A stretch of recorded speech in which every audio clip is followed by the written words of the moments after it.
up, and welcome back to the Section 10 Podcast, episode 524, presented by Underdog Fantasy. It is the home of your soon-to-be 2025 World Series champion Boston Red Sox. My name is Jared Carabas, and I am a certified G and a bona fide stud, and you can't teach that. And this right here, this is Coley Mick, and he's 7 foot tall, and you can't teach that. And this right here, this is Tyler Milliken, and he killed his dog Bullet, and you can't teach that. Bada boom. Realest guys in the room. Steve, how you doing? Ooh, what up, Section 10 in the building. In the mother fucking building. Presented by Blue Moon. Suck one. Produced by Jake Yazzie. Fuck yeah. Fuck yeah, Jake. It is it's just another day here in Red Sox Nation, as they say. Can't even tweet about being a fan of Pearl Jam without people trying to think that it's some sort of coded Alex Bregman message. And if I had Alex Bregman news to share with you, well, I wouldn't share it with you. You know what I'm saying? You know what I'm saying? We'll talk about Alex Bregman because, you know, I feel like it's a topic that people are very interested in these days. People want Alex Bregman on the Boston Red Sox. I want Alex Bregman on the Boston Red Sox. There are certain individuals, you know, within the Red Sox that want Alex Bregman on the Boston Red Sox. Some, not all, but I am, you know, finding out that there are individuals maybe higher up than I realized before who want Alex Bregman on the Boston Red Sox. So that's intriguing to me because that's new info. Let's just say hypothetically, if that were the case, because this is all hypothetical here. How high? How high? Me high or higher? I'm talking like Red Man high. I don't know what that means. Okay. Well, this is why we don't respect Tyler's opinions on music. Right, yeah. You're uncultured is all. That's okay. You don't know who Method Man and Red Man are? No, I know they're rappers. I know Wu-Tang. Okay, so then why'd you say you don't know who Red Man is? I didn't understand the reference. I don't. Is that like in? Is that Coley, his did you height? get Is the he a tall reference like guy? immediately, or did you have to? Stars in the movie How High. Great, yeah.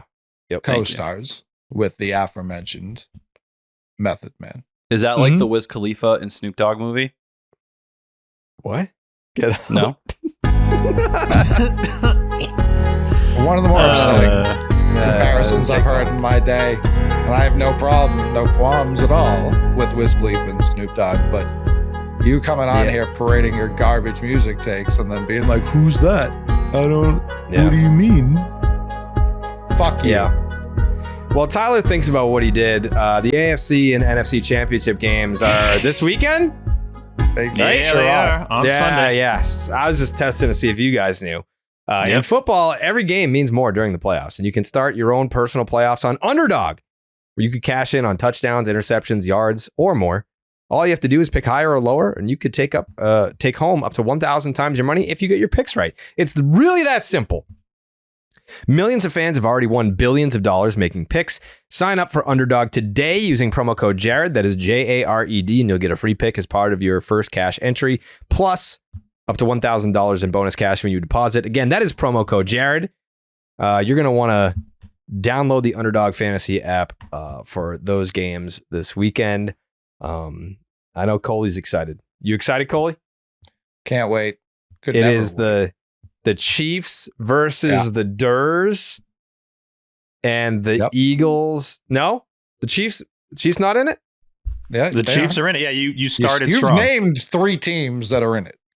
Then why the fuck did Steve make a face like I was wrong? Chiefs are playing who? Who are they playing? The Chiefs are the Durs are playing the Eagles.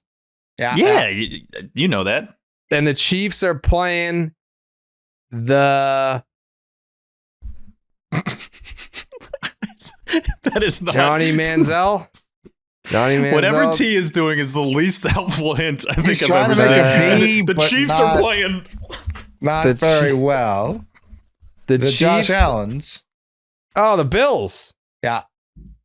Yeah, the Bills, dude. I don't know what Tyler was doing. I don't Was know that a what. B? You're He's trying to make a Josh B. Allen Yeah. went to Wyoming, right?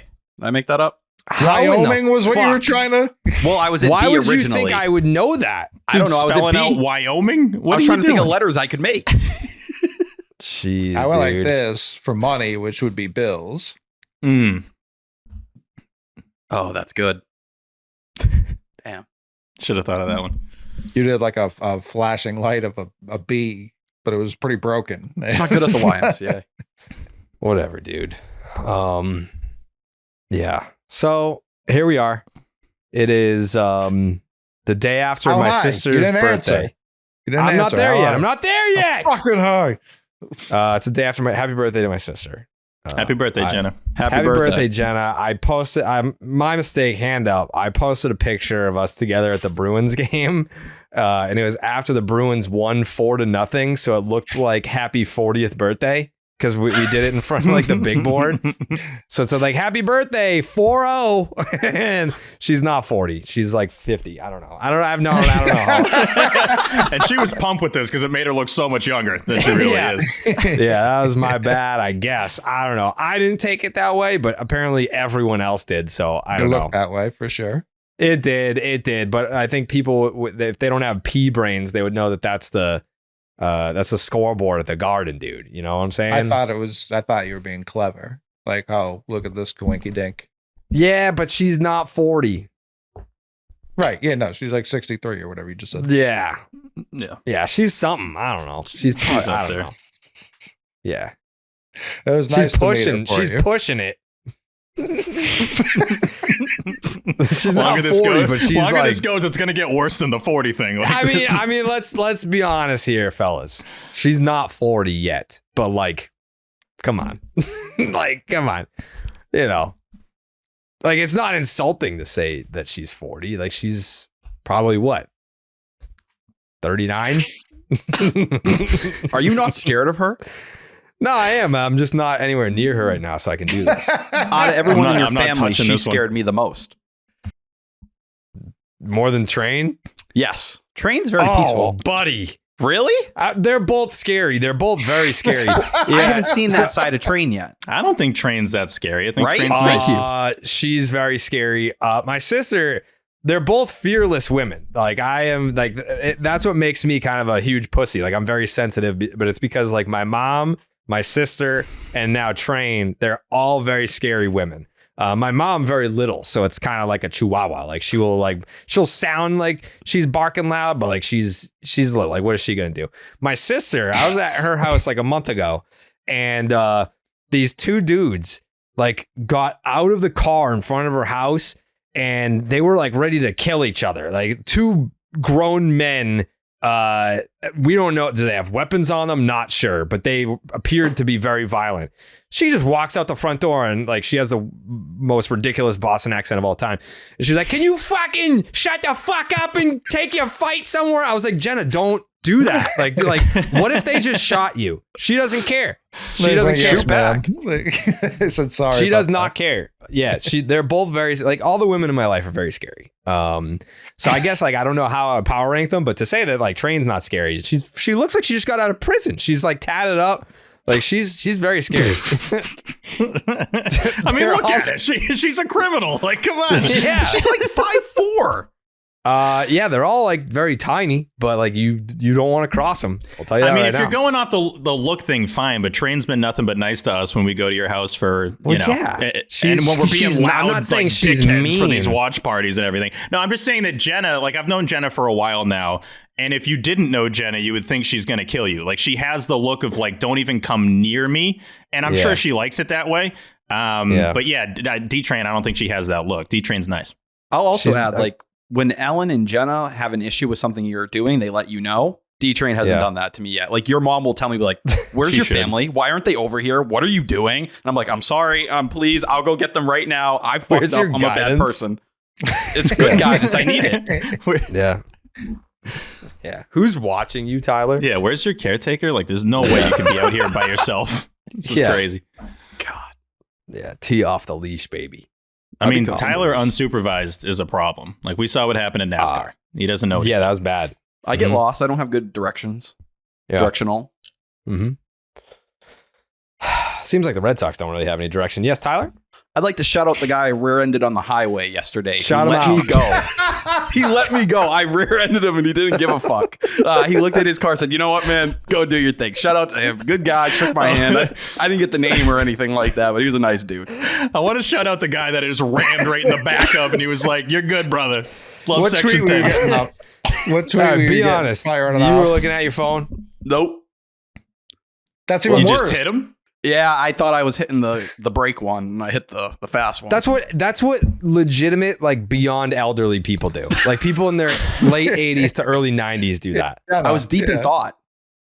And you About just what? slammed the wrong pedal? Like, Yeah, this I was dude trying to was think of what deep I was in gonna thought tweet. about, like, the Rule 5 pick from 2011. What's he up and to? just hit the gas. I love the guy, but the fact that you tweeted about Garen Cicchini the other day is fucking outrageous.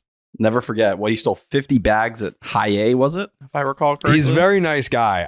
I hope he's doing well somewhere in his next phase of life. But the fact that you even like the fact that he's getting tweeted about in 2025 in a baseball sense is ridiculous. But if you were to tell me, oh, someone on Red Sox Twitter tweeted about Garen Cicchini today, who was it? I mean, like, I bet my life savings it was Tyler Milliken. So Like, who else 2012 is- in Greenville, he stole. We don't need to know. Yeah, we don't need to 51 know. bags and 57 Yeah, that's a lot. chances. Mhm. Come on. Big time. Very nice guy. I think where did he go? Did he go to Duke? No. Who am I thinking of? I'm thinking of what the fuck was that guy's name? There was a prospect around the same time that the Red Sox had that was a Duke kid. Adam something? I forget. It doesn't matter. None of this matters. Everyone listening is like, talk about Alex Bregman. Everyone. Let's do it. He hasn't signed yet. How high?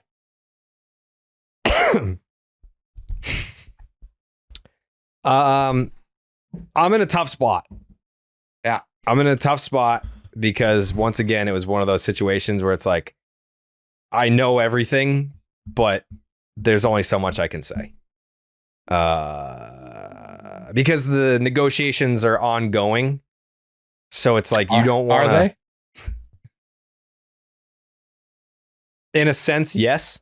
Sure. You also I denied was something that yapping you today. stated. There was a lot on your replies, and I feel like very few people saw it.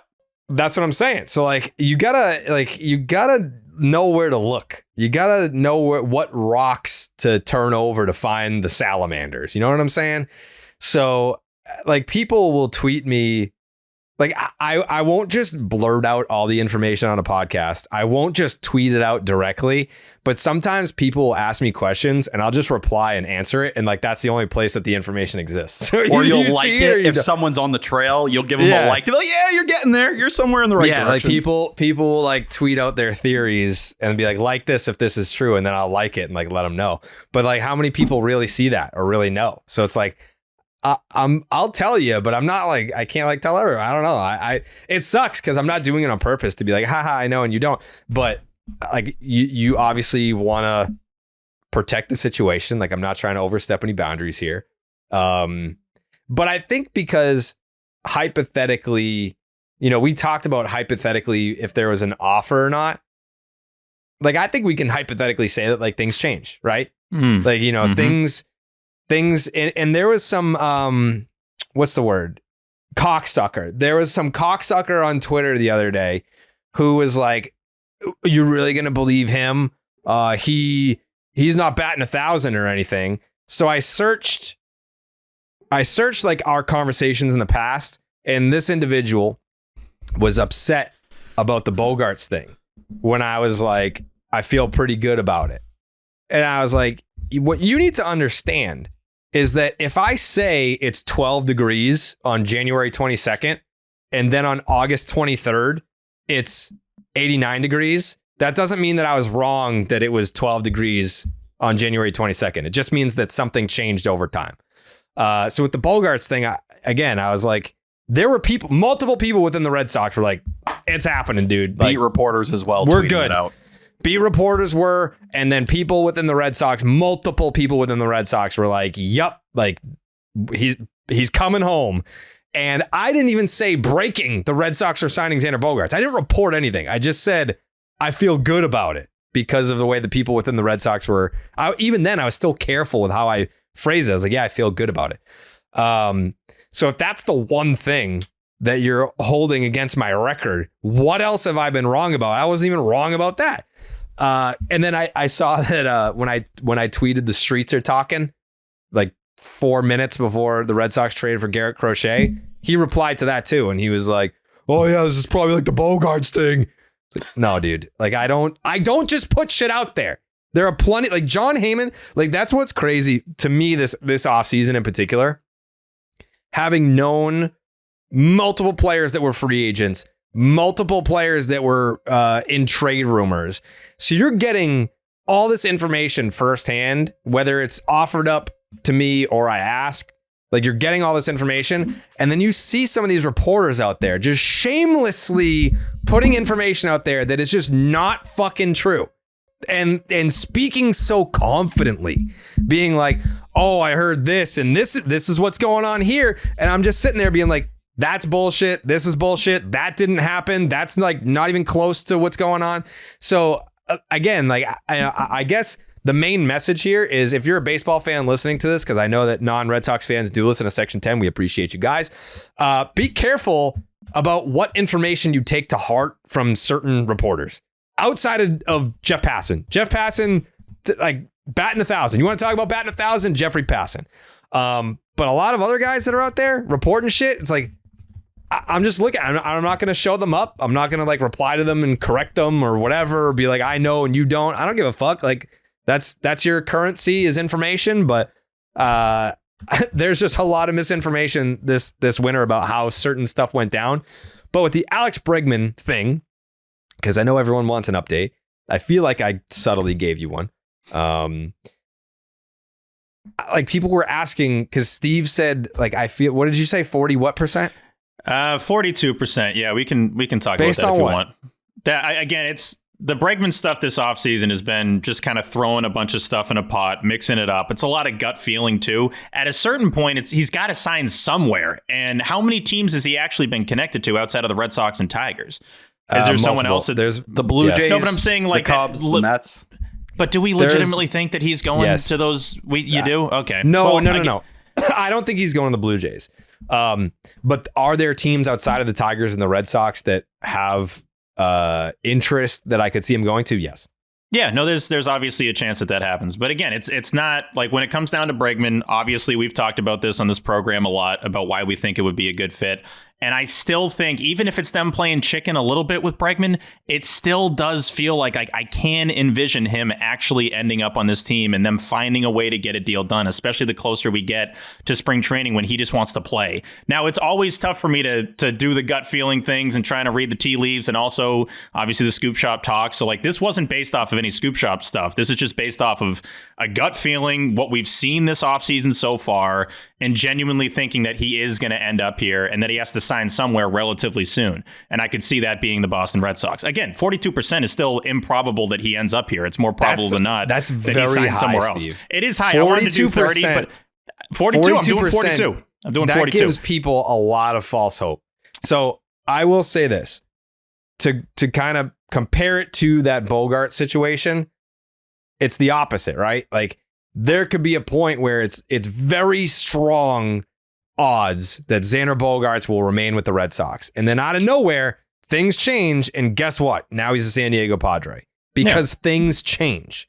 So as of right now, I was like, as things stand, 1% or less. Like, but does that mean, but you have to look at it this way. If things stay the way they are right now, what are the chances that Bregman ends up with the Red Sox? 1% or less. Does that mean, because if you're looking at the overall percentage, what are the percent? What is the percentage odds that Alex Bregman signs with the Red Sox? All right, I put it at 25% because now I'm factoring in that things will change. I'm factoring in that people are involved now that weren't previously, so that changes things. The 1% or less is solely if things stay the way they are. But I am totally open to and even slightly optimistic that things will change. And let me just say, they have to change if he's going to end up here, because as things are right now, the answer is no. But that's not to say that things won't change. Like I have a feeling that whatever the situation is right now is not how it will ultimately end up. And I think both parties know that, right? Like whatever's happening right now on January 22nd is not going to be indicative of what the final deal is, what the final offer is, where he ends up going. So a lot of what I'm saying with that percentage is knowing he's got to pick somewhere and assuming, this is a big assumption, by the way, this is my biggest leap I'm taking. There's no Stevie P guarantees here by far, by the way, so don't even ask that. The biggest leap is that there is going to be more discussions and things will start to become really serious really soon. That's a huge assumption. So I'm banking on that, which is probably moronic to do. But again, there's, based on the other moves they've made this offseason, it just feels like you add everything up. This feels like the one move you got to do to be serious.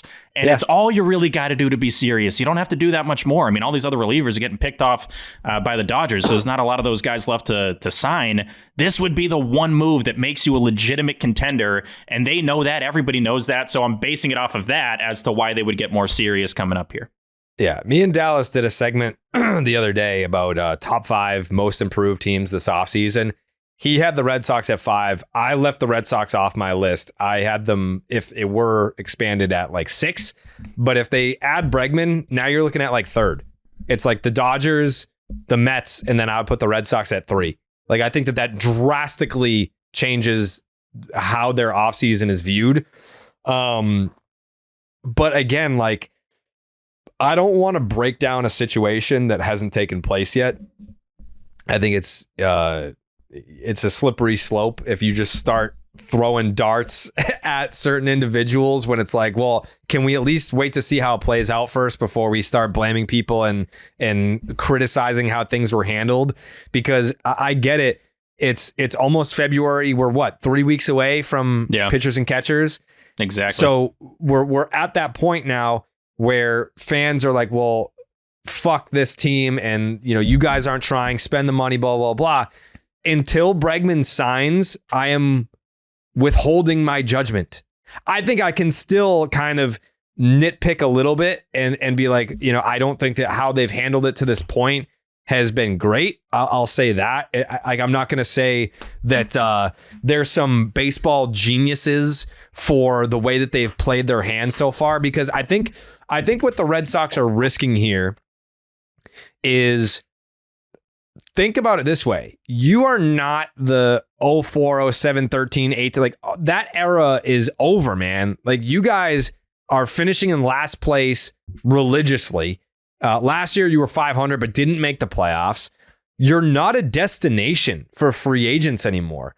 And I get what people are saying from a base, because this is like the new thing, and I'm not talking down on it, but this is the new thing. The younger fans they're almost like GM roster building fans more than like baseball. Like, I want my team to have stars and spend the money and whatever. It's like, how can we creatively create this championship winning roster? So when I look at it this way, yes, Christian Campbell could 1000% be on the big league roster sometime in April and have a 3 to 6 win season. I'll give him that window. Could even be better than that. Don't know. Like, he's, the way that people talk about him, he is that special. That makes you a better team by having that player. If he's playing second base, he could play left field. I know Tyler had the tweet right about him playing left field. So that they're exploring all options. But when you look at just traditional baseball building methods, the veteran presence thing matters. Having someone who has won and been there and done that matters. So it's not just about like, well, we don't need Alex Bregman because we have Christian Campbell. Okay, well, he's never played in the big leagues before. And you have a bunch of guys on this roster who are still kind of getting their feet wet. at the big league level, and your veteran leader is Rob Refsnyder, who is a 4th or 5th outfielder on a good team, and Trevor Story, who has not had a healthy season in the 4 years that he's been in Boston. Like, you need that guy that's going to play every single day and be your leader and be the face of the team. And it's not an insult to Rafi, because Rafi is who he is. And he's told you all along who he is. He doesn't want to be that forward-facing leader of the team, and that's fine. Go hit your homers and be the guy that's a threat in the middle of the order. That's fine. This team needs a guy like Alex Bregman. They need it. It's the missing piece. And I think what the Red Sox are risking here, if they don't sign him, is sending a message to the rest of the league. We're not serious about paying free agents. Like, we want to trade for guys and hope that we catch lightning in a bottle. We want to find the guy off the scrap heap in the Rule 5 draft. We want to try and repeat Garrett Whitlock all over again. We want to have our prospects turn into superstars. And all those things are important in building a team, but so is signing free agents. Like, that is super important. And I can't remember if it was Red Sox stats or Tyler, someone had like the list of the free agent contracts that the Red Sox have signed over the last 5-6 years. Stats. Yeah. It's embarrassing. Like, they are predominantly a team that is married to giving out 1-year deals. They're not interested in committing to free agents. They're not committed to bringing in star players. And the lack of leadership and veteran presence on this team is so glaring and so obvious that it blows my mind that we have people who, let's face it, like, these people are very much smarter than us in terms of baseball minds. Craig Breslow, whomever else in the front office, they know ball much better than we do. Besides maybe Coley, who it doesn't even matter because he's in the Red Sox front office, so he doesn't even really apply you don't to the group that I'm talking about. Yeah, you're one of them.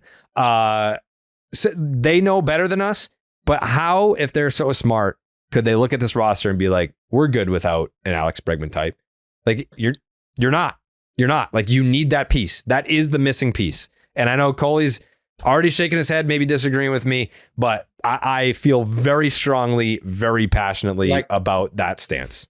The reason I shake my head, like, if they got Tatis instead of Bregman, that would be bad. Say Suzuki, or there's another pathway, right? But when you're talking, that's what I you're mean. Like, 33 million before the first white. CBT threshold right now. Keep that in mind. You're 33 million, as arbitrations come and gone. So for a lot of what you said, you're going to have to spend a decent chunk of money to get ahead of where you even were a year ago, right? Where you lowered payroll. Right. You look at 2024, you were 226. You got to spend another 18 million to even get there right now.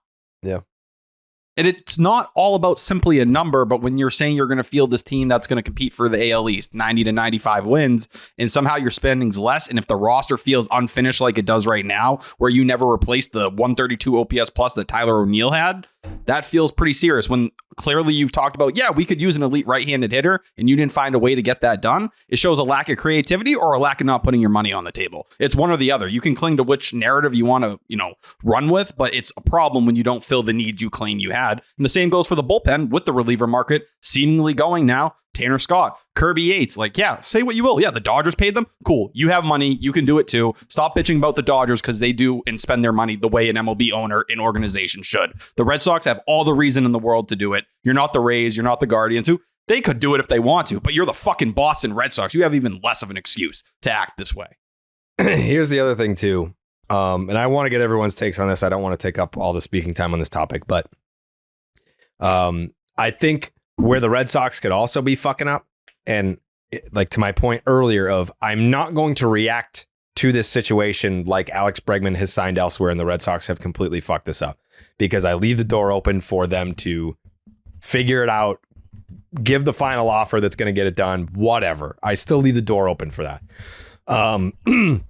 But if there is a criticism, it's that I don't think the approach, thinking back on the Mookie Betts negotiations, where it's all right, you have a ridiculously high ask, we have a ridiculously low first offer, and then we meet in the middle. Only they didn't meet in the middle, the Dodgers did. I think the days of starting so low, knowing that they're going to go so high, those days have to be over, because it's not the days of only the Red Sox and Yankees have money to spend. Your lowball offer does not faze me, because if you don't pay me, somebody else will. You don't have the leverage anymore.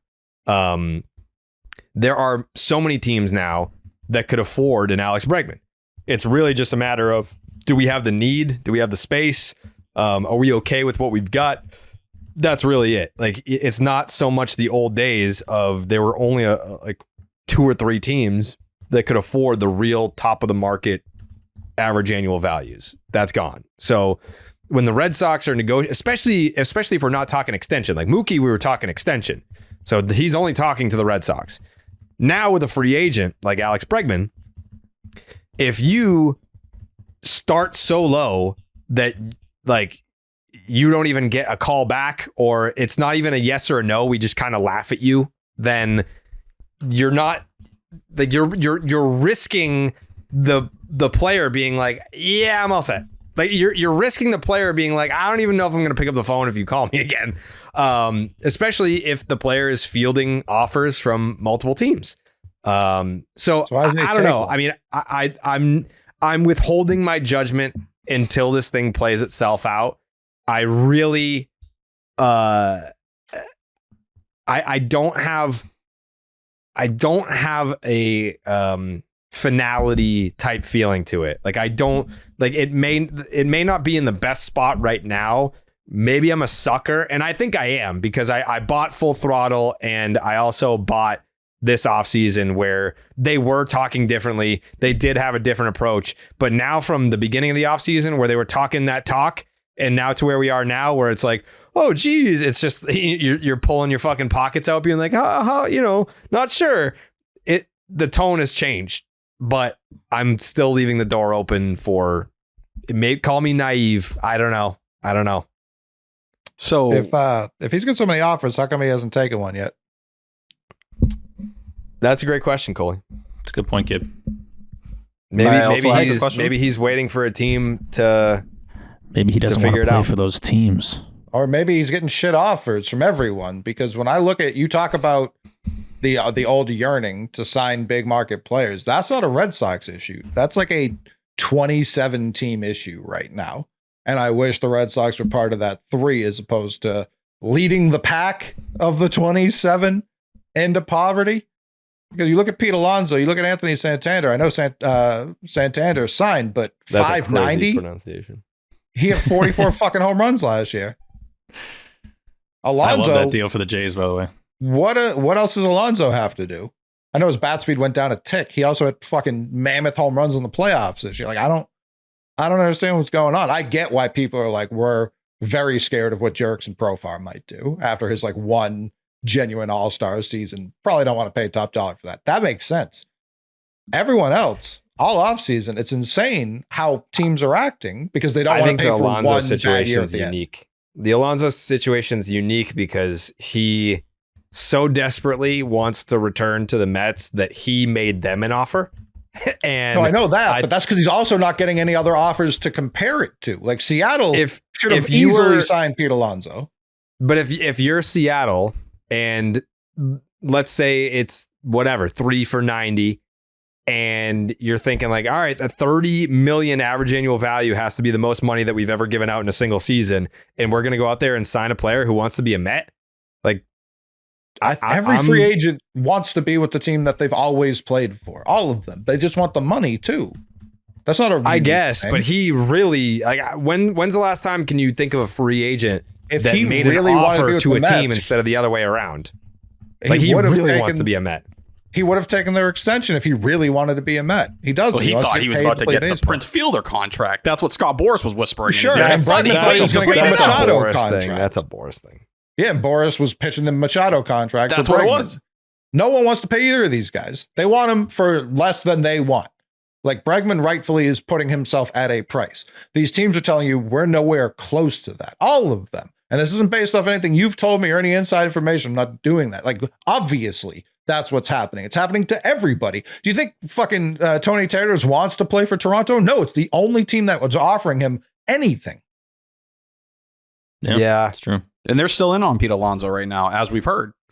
But like Bregman's market is not as bleak as you would be led to believe. But we hear the Tigers, there's a standstill, right? You were talking with the Cubs about a short-term deal. Bob Nightingale comes out and says he's not willing to take that short-term deal. Do you believe that? There won't be any, let's call it less than a 5-year deal that he falls into? Because Jeff Passan goes, hey, we get into February, he's in Matt Chapman territory. We're talking a 3-year deal at that point. If you get to that point and the Red Sox somehow, luck out, maybe it's a 3 or 4 year offer or whatever it may be, they end up looking like geniuses and you can't say anything. I still think I'm not saying I believe it's going to play that way, but that's my question right now, right? It's like, okay, well, you're at a standstill with the Tigers. You're talking about a short-term deal, at least with one other team in the Cubs. What is it? Are you at least considering that because you don't like the other options? You're forgetting about a major player here. The Blue Jays? No. Or the Mets? No major player. Houston. Yep. Wow. So they're circling back in, like, seriously? Where would they play him? They can move Paredes around. To where? Because he's bad everywhere, and they've already committed to playing their bad left fielder at DH because they're forward thinking. I think that's the pro of someone like Paredes, though. There's options. Second base, obviously Altuve's there, so it's like, are you going to mix and match and put him in different places? No, but like, do you mix and match him and put him in different spots around the team to get him his at bats? I don't think that's crazy either. I think one of the scariest parts right now is that if you're getting to late January, like we're at, then it's pretty clear to me that there's a huge portion of the Red Sox front office that is comfortable with the current roster. And that is okay with entering spring training like this and not adding anybody else, which should scare you. Like, that should be very uncomfortable as a Red Sox fan. But if you're going to start doing this song and dance of, not giving a serious offer to Bregman, again, and I've said it before on the show, and this is what drives me nuts. Alex Bregman is not the kind of player that you just kind of are half in, half out on. You're either like all in on that kind of guy or you're just not going to pursue him. I don't understand why they wouldn't give a serious offer right now and pursue him right now if they're actually serious about him being on the team for all the reasons Jared's already listed out that he would provide to the Sox. So it's worrisome. The position we're in right now is worrisome because you mentioned that stats list. 93% of the Red Sox free agent signings since the Betts trade are 1 or 2 year deals. And as long as that keeps going on, we got to keep ripping ownership, because if that's going to be the trend, then why should we expect that it's going to change? Honestly, like, you look at all the players around. How many of those 2 year deals are one with an option too? Yeah, most of them end up being 1 year deals, right? Like, most of those guys don't even end up being here for 2 years. But if you look around the league, like, it's important to factor in too how other players view you and as an organization. And, the Dodgers are scooping everybody up. Great. I also look at that as eventually they're going to run out of spots to play guys. And these free agents are going to want an alternative of like, all right, where can I go? Are the Red Sox serious players? As of right now, no. So you need to put yourself in a position that it's expected for not just guys this offseason, but obviously the next couple off seasons. It's expected you might end up in Boston instead of us all who follow this team more than we probably should telling you, no, they're not going to spend. It's not going to happen, because that's obviously the probable feeling right now. By the way, left and right field, Mauricio Dubon and Chas McCormick for the Astros right now. It was 6-156. That's what they had on the table. So is that, if they bring that number back, I think you're screwed, because I have a hard time believing the Red Sox are going to get in that ballpark. Won't do that. If they paid Christian Walker, they're definitely not going that high. So at that point, though, Bregman's going to have to go back and eat shit, essentially, and say, all right, I'm going to take a lesser deal to go back here after fumbling what I had earlier in the offseason. Is Scott Boras going to be okay with that as well? Like, that's a pretty rough look. I think he's going to the Mets. Like, I think the Mets, I don't think they've already crazy. talked about the post Alonso era, which is brutal to a guy. They're trying to get Vladdy too. I don't fully believe that, but the Bregman makes all the sense in the world. I don't think they like Brett Batty, however the fuck you say it. Beatty. Obviously they don't. I think it's Vientos, they would prefer to play it first. Bregman makes all the sense in the world there. If they really wanted him, wouldn't they have given him kind of a big deal by now and he would have taken it, though? Cohen doesn't really overpay. I know that's crazy to say given the contract he signed this offseason, but that was the going rate for him, given the amount of teams that posted over $600 million offers. He pulled out of the Correa deal when he didn't think that was going to make long-term or short-term sense. And he's played the Alonso thing. Like, no one else is trying to pay this guy. To Jared's point, he's giving them offers. So Cohen kind of sets his market. He doesn't go over it. Like, he didn't overextend for Severino. He is very patient. He isn't just blowing his money like a drunk college kid. David Stearns, you think that guy who sat and managed by pennies in Milwaukee all those years is immediately going to come here and not have that mindset? They can't help it. They still operate that way. The only guy I've ever seen completely break that mold is Andrew Friedman with the Dodgers, who now doesn't care to hand out $72 million to Tanner Scott. Like, that goes against a lot of those philosophies. David Stearns, like, this is who he is at the center. We're in a tricky spot right now because I don't view Alex Bregman as someone that wants to do this again next offseason and wants to go through this whole song and dance again. But the closer you get to the season, the more probable it is you're going to be getting one of these opt-out deals and you're going to have to enter free agency again. And in his defense, is one of the top third basemen, so he's still, that shouldn't change probably. But you're a year older and we know how teams view that. So I don't know. It's a tricky spot to be in right now where what's the highest year deal he's going to get when we're like a week or two away from pitchers and catchers reporting, and most of these teams probably being pretty comfortable with what their roster looks like. I don't know. It's also the thing, if he's going to sign a deal with 2 opt-outs and it's 3 years, the Red Sox, you think you're going to convince them to give up the comp pick for that? They're not going to. That's going to be a problem with those opt-outs. Because if you got him for 1 year and you're essentially giving up a second-round pick, man, that doesn't sound very Red Sox front office.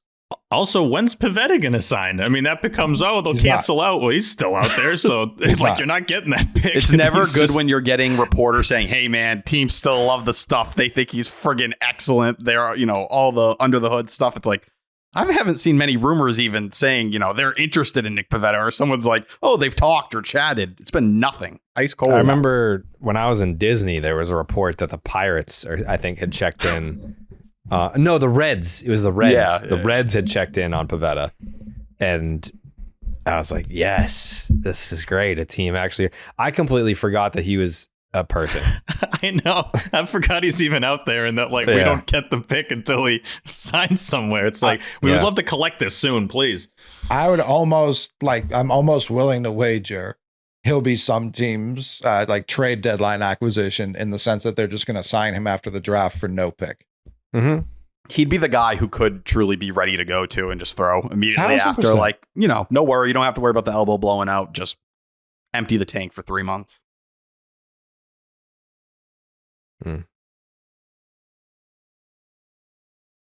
I wish I had happier news to deliver. Yeah, I wish I could. Everyone's like, where's the eyeball emoji tweet? I'm like, nothing, no eyeball emoji worthy tweets. You texted us about a random player. That was so weird. One of your weirdest texts. I was just like, is something happening there? He was like, no. I was just just getting feelers. I heard said player rumored in a podcast, and I was like, I hadn't seen that anywhere on Twitter yet. And I saw Jared's text like an hour before that, and I started to connect dots, but I don't know. I don't want to say too much. Which is something that you don't do, Jared. You don't normally just go like, hey, what are our thoughts here? It's always pretty much connected to some legitimacy and not just kind of floating it, unless you're doing the face thing. So I don't know. Maybe that was... No, I believe it was the way he handled it was just not how he typically handles it. So that's why I was like, is there a follow-up? Like, is that how should I do research? Like, what are we doing here? I thought we were going to get news in like 10 minutes. Like, boom, this just happened. I was like, oh, absolutely. Wow, all right, that makes sense. 1,000%. I was just asking what you guys thought. I would think it would be sick. I would like that. So you're saying that did just come from your brain? No. Good. Okay, there we go.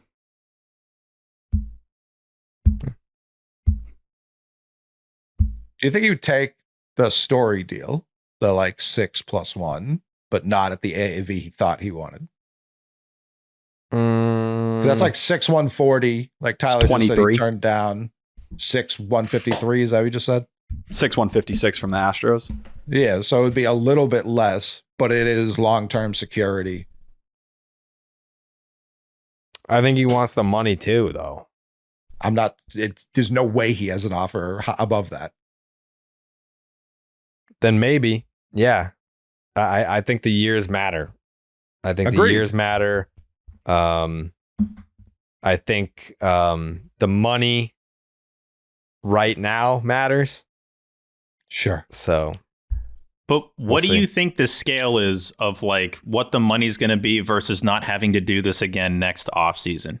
Do you get the feel I of like, I whatever want this deal to he be the signs is gonna contract have and then just opt-outs. play for like half a decade at this location? Wherever he goes, I feel like it's going to have opt-outs. Crazy.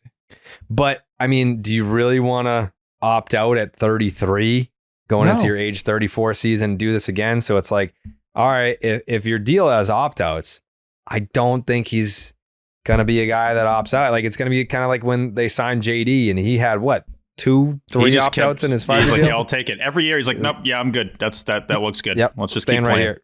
Yep. Okay, boom, cash it.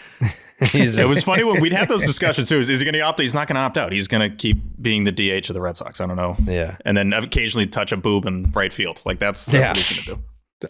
Yeah. I think if Bregman got 5 years with a 6th-year option and you put 2 or 3 opt-outs in the deal, I don't think it's almost like a safety. Yeah, okay, if I hit fucking 54 home runs, I'm opting out. But I just don't.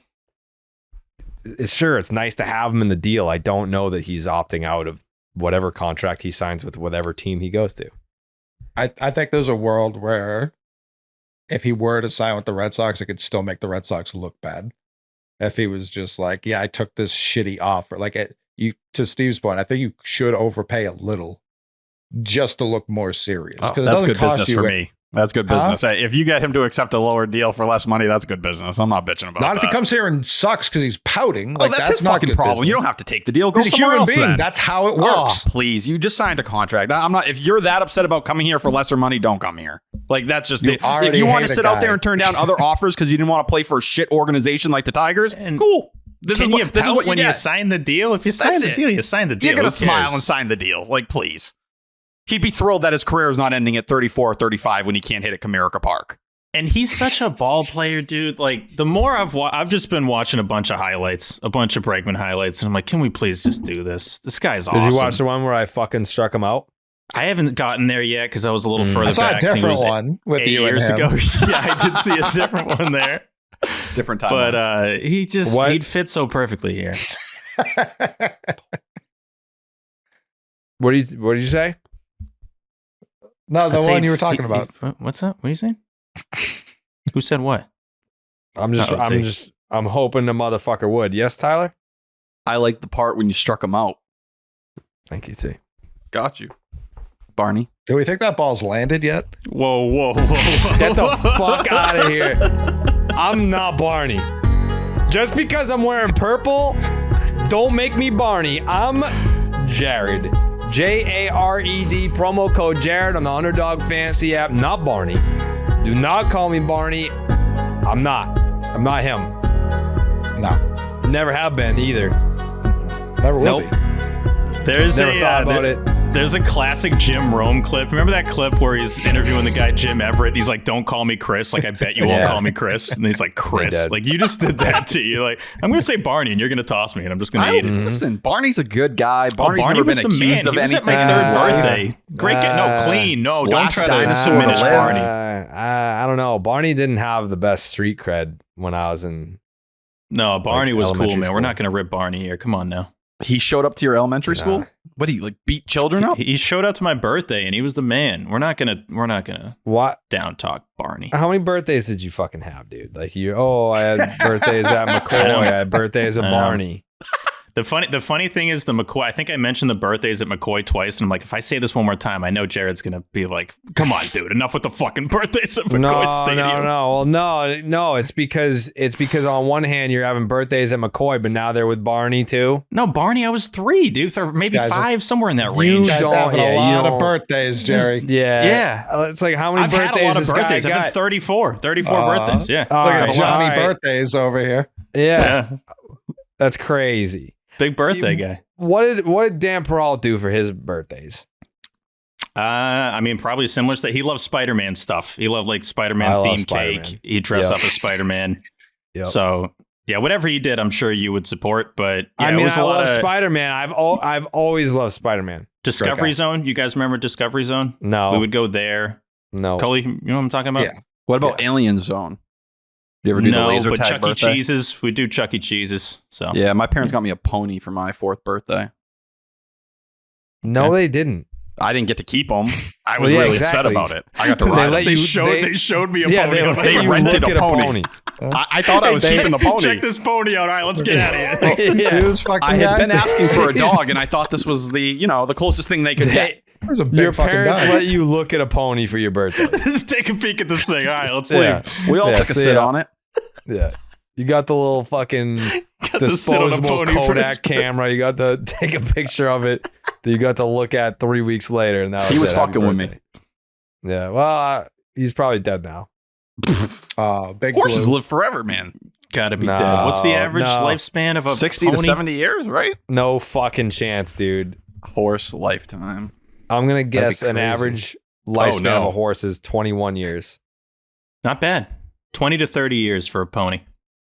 What did you say? A century? He said 93. I said 60 to 70. Yeah, that's crazy. No, you some got of them look really old.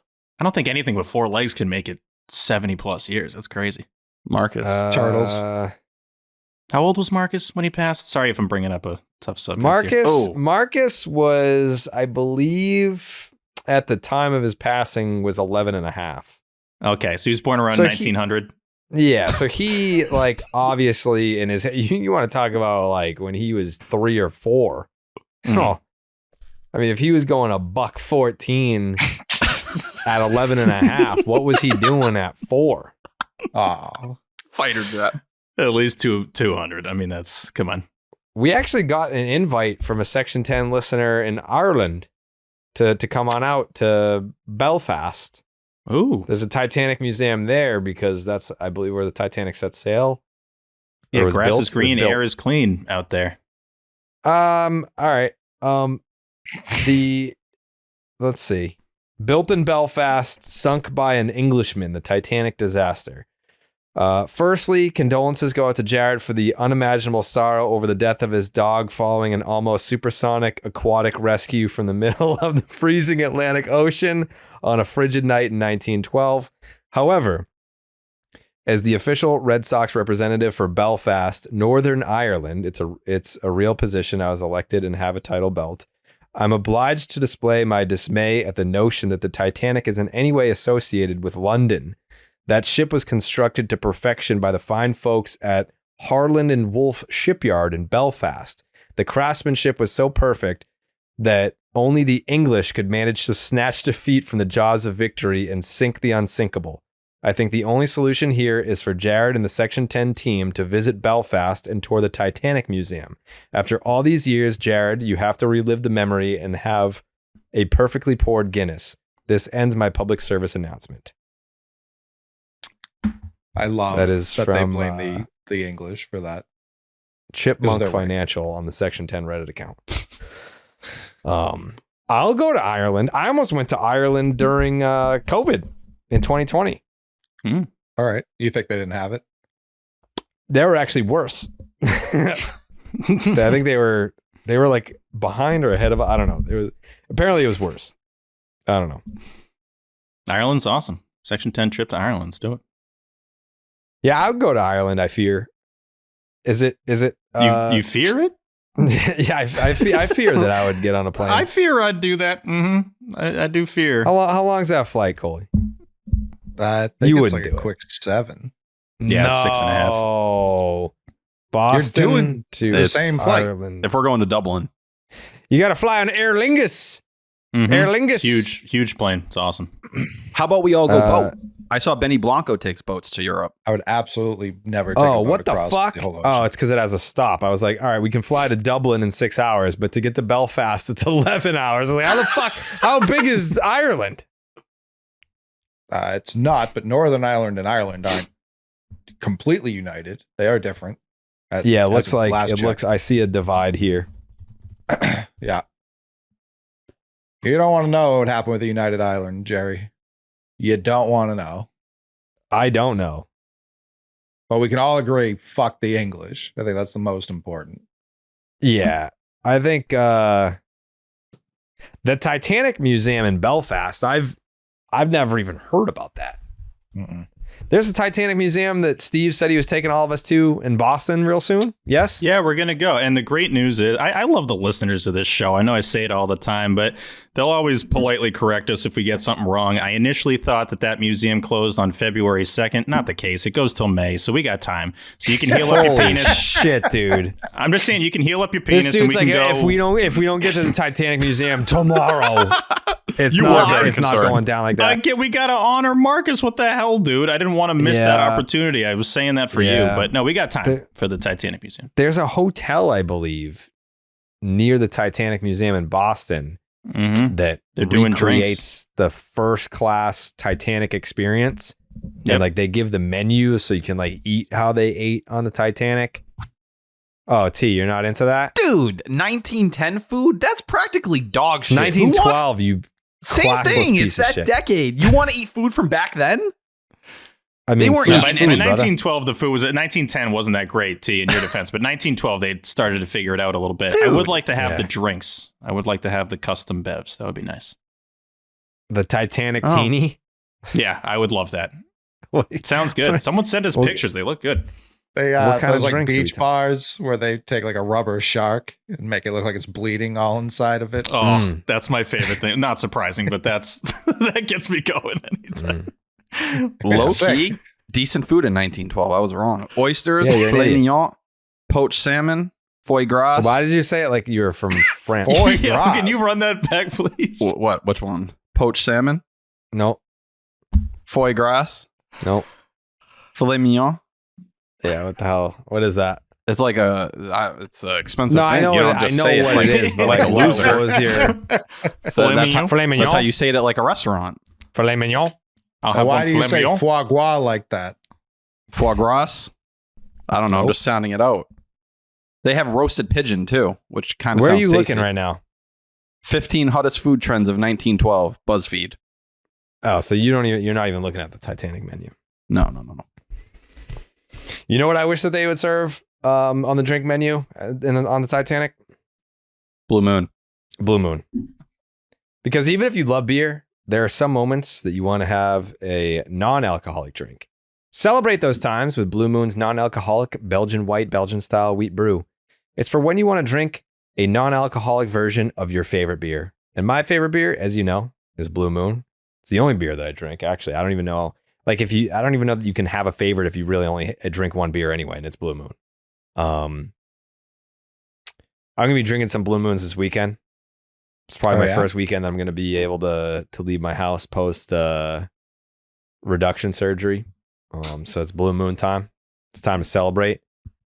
Inspired by the beer you already love and available year-round, a Belgian white, Belgian style wheat brew that tastes like drinking, even if it's not. Crafted with Valencia orange peel and coriander, it tastes balanced and refreshing. Nothing compares to the great taste of a Blue Moon non-alcoholic Belgian white, Belgian style wheat brew. Blue Moon made brighter. Get Blue Moon non-alcoholic Belgian white, Belgian style wheat brew delivered by visiting get.bluemoonbeer.com/Jared for delivery options. That is get.bluemoonbeer.com/Jared. Blue Moon made brighter. Celebrate responsibly. Blue Moon Brewing Company, Golden, Colorado. Non-alcoholic malt beverage contains less than 0.5% alcohol per volume. Suck one. Thank you. So where are we at? Where are we at right now? Are we Hingham? Shout out Hingham. Where are you guys at? Maine. Massachusetts. Big dub. All right. Jake? Dorchester. Mm-hmm. All right. Back to you, Jared. All right. See you guys tomorrow. All right. Boom sauce. Where are you guys at with the Sox? Are you just complacent? I think everybody's sitting and waiting on Bregman because there's clearly two things you haven't checked off your list yet. And if it's not Bregman, what's your pivot move? Is it going to be Randall Grishik? But I think you're immediately going to get the freak out when Bregman signs somewhere else. If that does happen, it's going to be by far the worst moment of Red Sox Twitter this offseason. I'm logging off that day. It's going to be he signs somewhere else. I'm not touching my phone. But that's where everyone's hopes, or I'd say a majority of people's hopes, are seemingly sitting on him because we haven't heard anything else even interesting in a rumor for a pivot plan. Well, I mean, yeah, the reporters are doing a very shitty job because there's been plenty of movement. I haven't seen any of it reported, but yeah.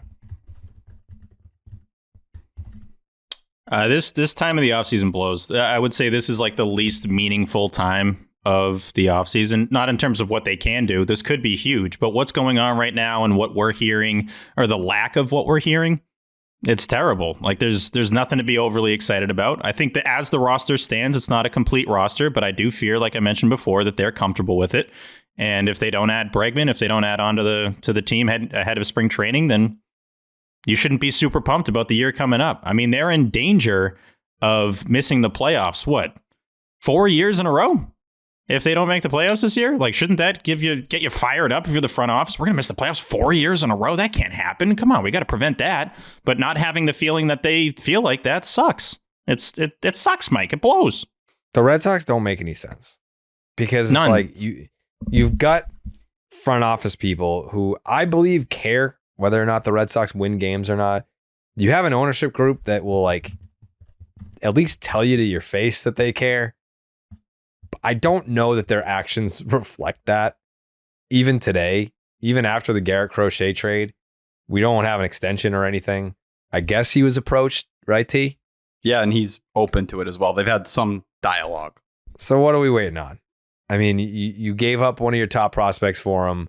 Like, what are you waiting for him to go out there and start the season, his first 10 starts, having a fucking 1.58 ERA and a 14.6 strikeouts per nine? And so that the price tag goes up $100 million, or he goes out there and has the even more confidence to say, fuck it, I'm gonna see what my price tag looks like in free agency. Is that what you're waiting for? Because we all know the Red Sox are not gonna pay a premium. They're gonna be like, you're a Red Sox, how about a hometown discount? Like, he shouldn't cost a ton, really. What do you think he's gonna cost? I don't know. I heard the Sox prospect guys throw out Aaron Nola's like 7.172 is like a high, like the absolute maximum. Again, he's pitched for 1 year. He really doesn't have a comp for someone that's gotten paid at his age after only having one season. So like I think you can get him for like 20 a year. Like honestly, like 6.120. Like I will say, in the season starts, obviously. The season starts in what, 2 months, basically, right? It's like end of March. We're essentially in that like 2 months out territory. And Jared, you had mentioned this before. Last thing I'm going to do with Crochet, with Anthony, with Campbell is get too pissed about an extension until the season starts. Like if we hit opening day and those things haven't happened, then it's like, and they don't all have to happen, but if the Crochet one hasn't, then that's fair to get upset about. But until then, I'm not too pissed. He's in-house. At least you can talk to him. Easy to talk to him. It should be easy for everybody, but it doesn't seem like it's easy for the Red Sox to be in communication with people if they aren't just in their backyard.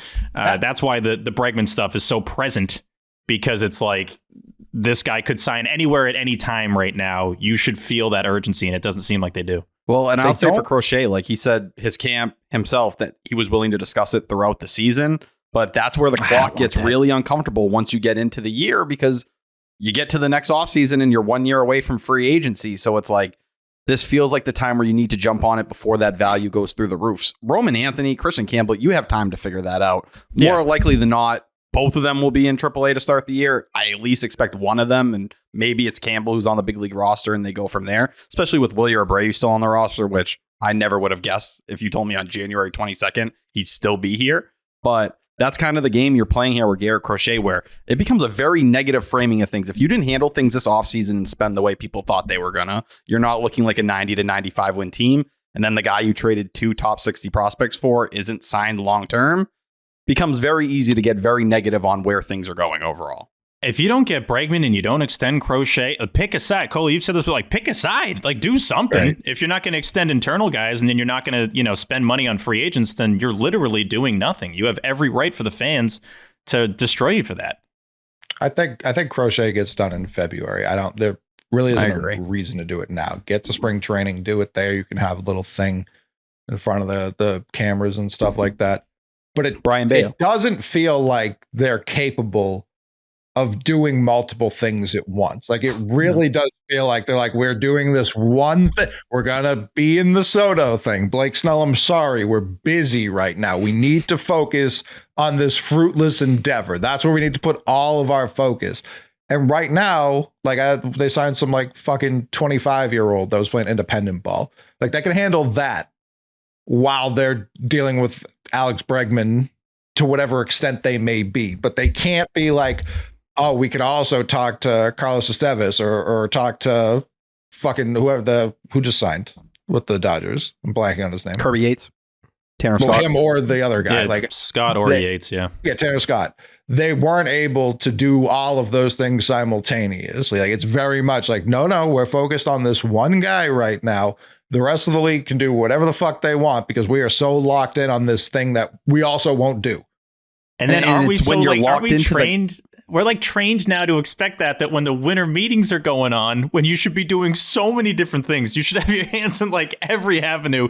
All right, we got Crochet. Thank God they got Crochet. Like at least they came out of here with one present instead of just getting completely nothing. But even Crochet, we heard like right before Fried signed, it was like Red Sox aren't even close on Crochet. They've kind of moved on. And then we know they're locked in on Fried. He goes to the Yankees and they're like, guess we'll text the White Sox again. They couldn't even do both of those simultaneously. Yeah, that was even a ripple effect. Yeah, it's true. But even still, like that's where you sit here with the Bregman stuff. And it's like, I'd like to feel like you were at least serious in these conversations if you're going to sit on your ass and you're not pivoting or you're not doing these other things. It at least feel good to know you could go another path. I guess you can argue the Crochet thing proves they, at least in a hurry, can kind of switch and do different stuff. But it's a lot different in the middle of December than it is, if he signs the first week of February, because it doesn't feel like it's imminent right now. It feels like we're still at least days away from something. And it seems like he's willing to play the long game here. So, I don't know. I think they're calling his bluff. They don't believe seemingly what his camp's putting out there, that he's going to get that long-term deal and it is what it is. You're either going to look great or you're going to look like an absolute idiot. There's no in between. I think Bregman will sign quickly with the first team who gives him an adult offer, who stops fucking around. I think he'll quickly know why. Oh, what's an adult offer to you, Coley? Near what he was already offered by Houston. Okay. At a principle, doesn't he just want more than that just to prove this was all worth it? No, I don't think he's an idiot either. I think he's like understands the landscape and everything that's happening. Yeah. So you think he needed Jared? He'd take less than what was initially on the table you turned down? I'm just saying it's not like he doesn't have real offers. It is weird because he loses leverage the longer the offseason goes, but the longer the offseason goes, he becomes more and more the top dog. He's the top guy. Like he's the top free agent now. It's not even close. But if you go longer and it becomes, a 3-year deal, other teams are going to get in that you never saw coming getting in. They're going to say, hey, I'll jump on this for 3 years. You want to do a short-term deal? This works for us. We just didn't want to get 35 and 36. He wants to do a short-term deal. But that's it. If you go the Jeff Passan route, like he was alluding, where you get into February and those long-term offers like aren't on the table or he has to do something else, there is risk to that pathway as well. It's not just, oh, look, he fell right into the Red Sox lap. No, maybe there's another team out there where he says, fuck you.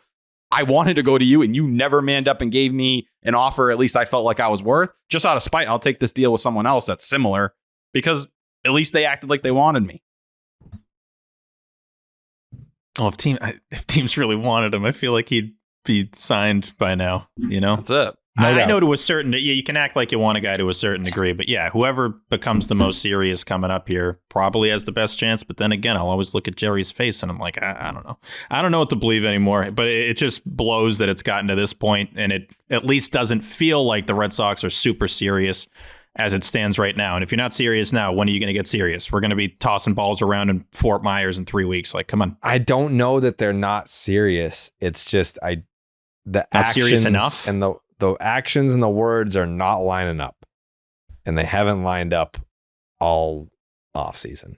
And the point that I was going to make earlier about the way that they've approached the Bregman situation is even more confusing when you consider that they were willing to give 7 years to Max Fried. And like, I get that people are skeptical on the Juan Soto thing because you can say, yeah, the Red Sox went 600, 650, 700 for Soto. Cool. He signed for 765. So like they were never Like they were such an unserious player and all of that they didn't even get told that they were out. Like that's how unserious they were in the Juan Soto thing. So you can't say, how do they put up $700 million for Soto, but they can't pay Alex Bregman XYZ? You can't, like, I won't entertain that, but I will look at the much lesser talked about Max Fried situation, where if the Yankees don't add that 8th year, I think Max Fried signs with the Red Sox for 7 years. I do. Like, I think that was the Bradford report. Yeah. I mean, I think he wanted to be here. And if all the offers were 7 years and around the same ballpark for AAV, I think he's here. But the Yankees added the extra year, and that's why he's there. So on one hand, you can say, like, you can't call the Red Sox full of shit because they were about to dish out 7 years, 190 for Max Fried. Like that's a legit payday for a top of the line starter. And it goes in the face of all the you only sign players to 1 year deals and that narrative. It dispels that. But that didn't happen. So we're not talking about that because we don't deal in the world of hypotheticals. It didn't happen. Now we're looking at the Bregman situation saying, okay, say what you will about the Soto situation. I think that they were a major, real player for Max Fried.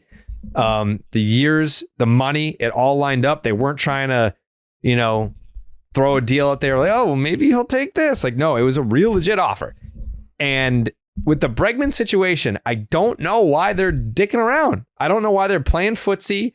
I don't know why they're trying to get cute with it and get creative and be like, oh, maybe he'll take something like this or maybe he'll do something like that. Like, just make him the offer. Make him the offer. I truly don't understand. That's what confuses me. Do you think the Red Sox believe what's out there about him seemingly having long-term offers out there? Do you think they believe it? I don't know, but they should. Like, they don't have leverage here. It's the game of chicken that everyone keeps referencing. If the Red Sox think that they have the leverage in this situation, they don't. I think eventually they will just get to a point where Bregman's like, all right, I'll take this offer. I think he's waiting for not just the Red Sox. Like, there's probably a handful of teams. Maybe two of them have. This is not. I'm just guessing. Let's just say there's two teams that have real legit offers on the table. And then there's three teams playing footsie, one of them being the Red Sox. Maybe he's waiting for like those three teams to be like, all right, final offer time. Here's the best that we're going to do. And like, if I'm him and I've got two teams making real offers and I've got three teams that are playing footsie with me, like I'm probably waiting to be like, all right, like what's the final real offer? Like what's the best that you can put in front of me? And then I'll make my decision. I'm not going to jump. And this is like a Scott Boras tactic more than it is like an Alex Bregman thing. Like Scott Boras is more than comfortable waiting as long as he has to get the deal that he wants for his client. So I think that's probably what we're looking at. And this free agent right now is the Red Sox for the taking. They just don't want to take it for whatever reason, but they're not talking like that. Like the Red Sox are not talking like they're disinterested. The Red Sox, like, man, some of them, yeah, it's like that's like, I think ultimately if he signs elsewhere, that's going to be my starting point for the conversation is, can we please all get on the same fucking page? Because objectively speaking, they're not. Like, you have X amount of individuals in power, decision-making ability, what have you, and we all can't agree on what's the philosophy of the team, what's the direction, what's plan A, what's plan B, who's in charge here. That's what's going to frustrate me more than missing out on signing Alex Bregman. The number one thing that's going to chap my ass and have me guns blazing coming into the next podcast is what the fuck is going on? Like, who is in charge here? Who is calling the shots? Who has final say? Who is devising the plan? Which plan did we follow first before we deviated to plan B? Like, is the same person coming up with plan B that came up with plan A? I don't know. But isn't the point of the McAdam article, like when that leaked that Cora and Kennedy were on the same page, the whole point of that was to say, listen, if this doesn't go, Bregman on the Red Sox, whatever, you know who to look at.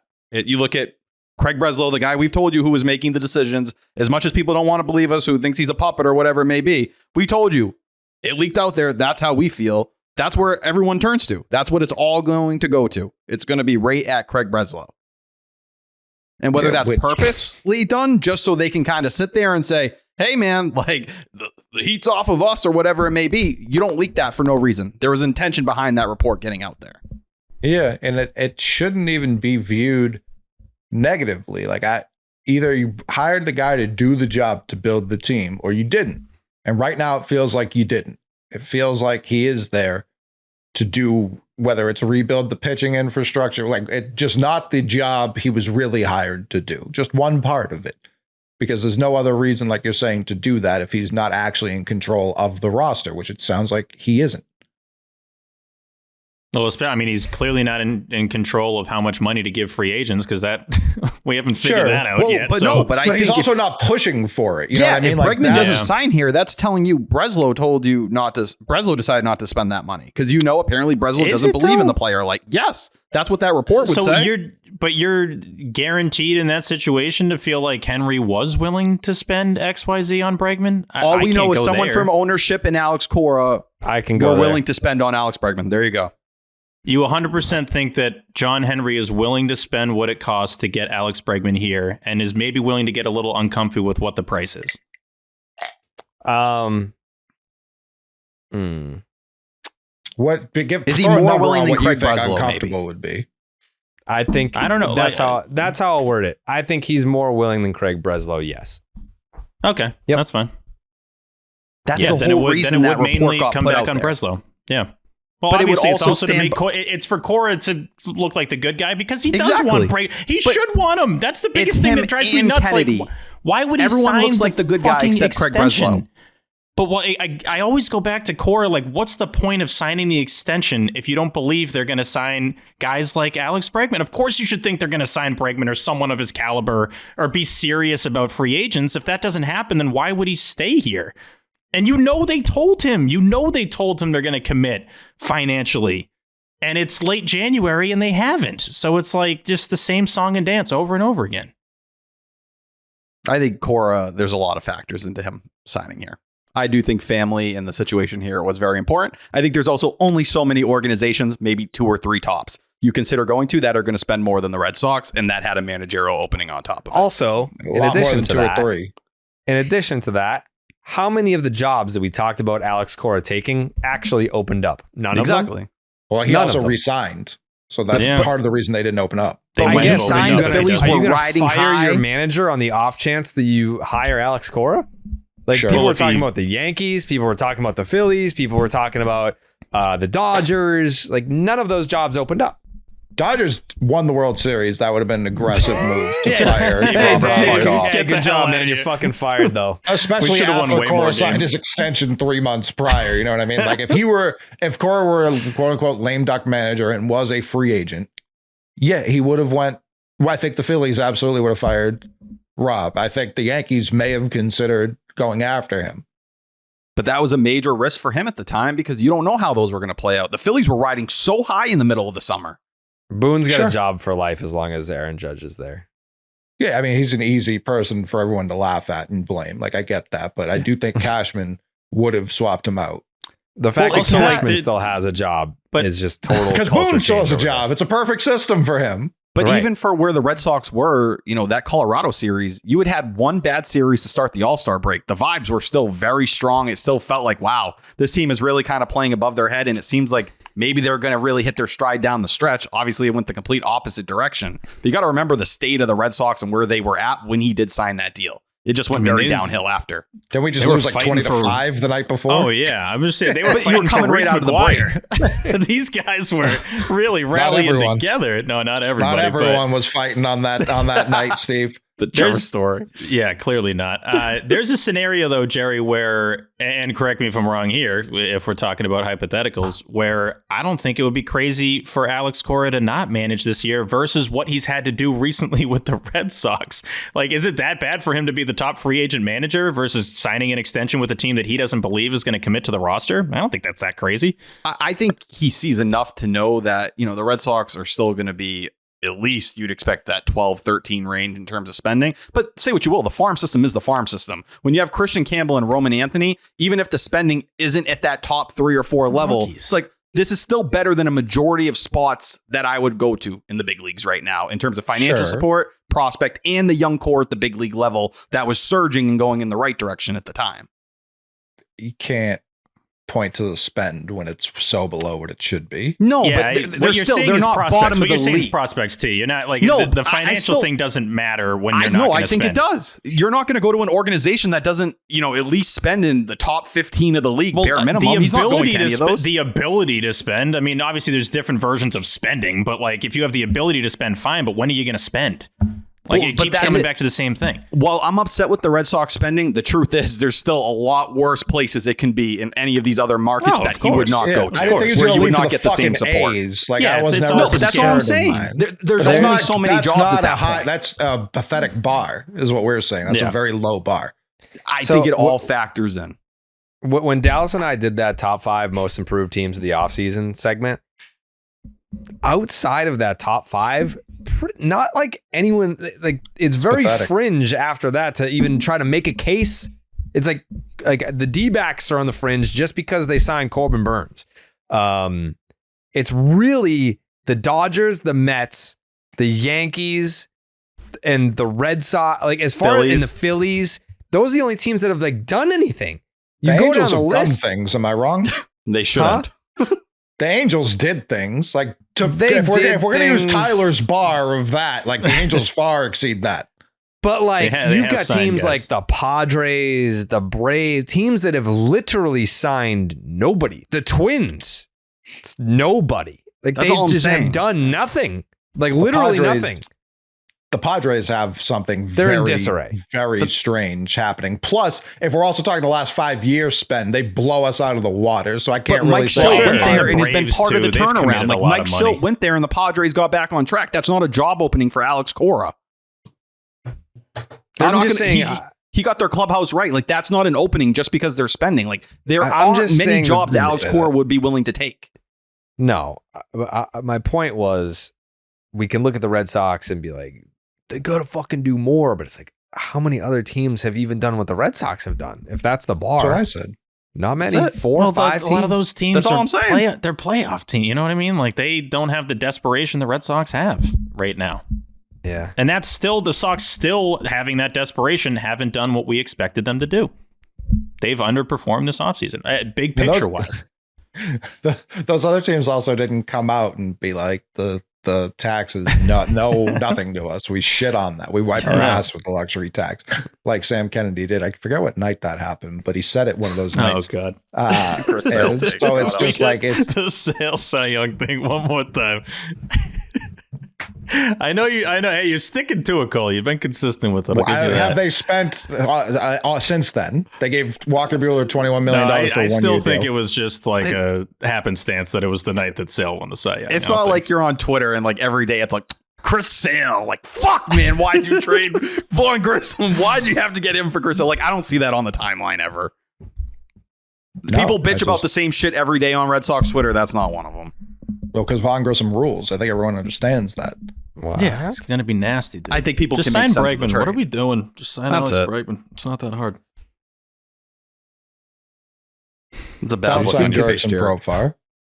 Don't sign Castillo Jurickson said Profar. Jurickson Profar has been suggested as a potential Red Sox pivot. I think like online. Suggested I don't by think he was who? saying the organization. I mean, Lou on this show suggested it.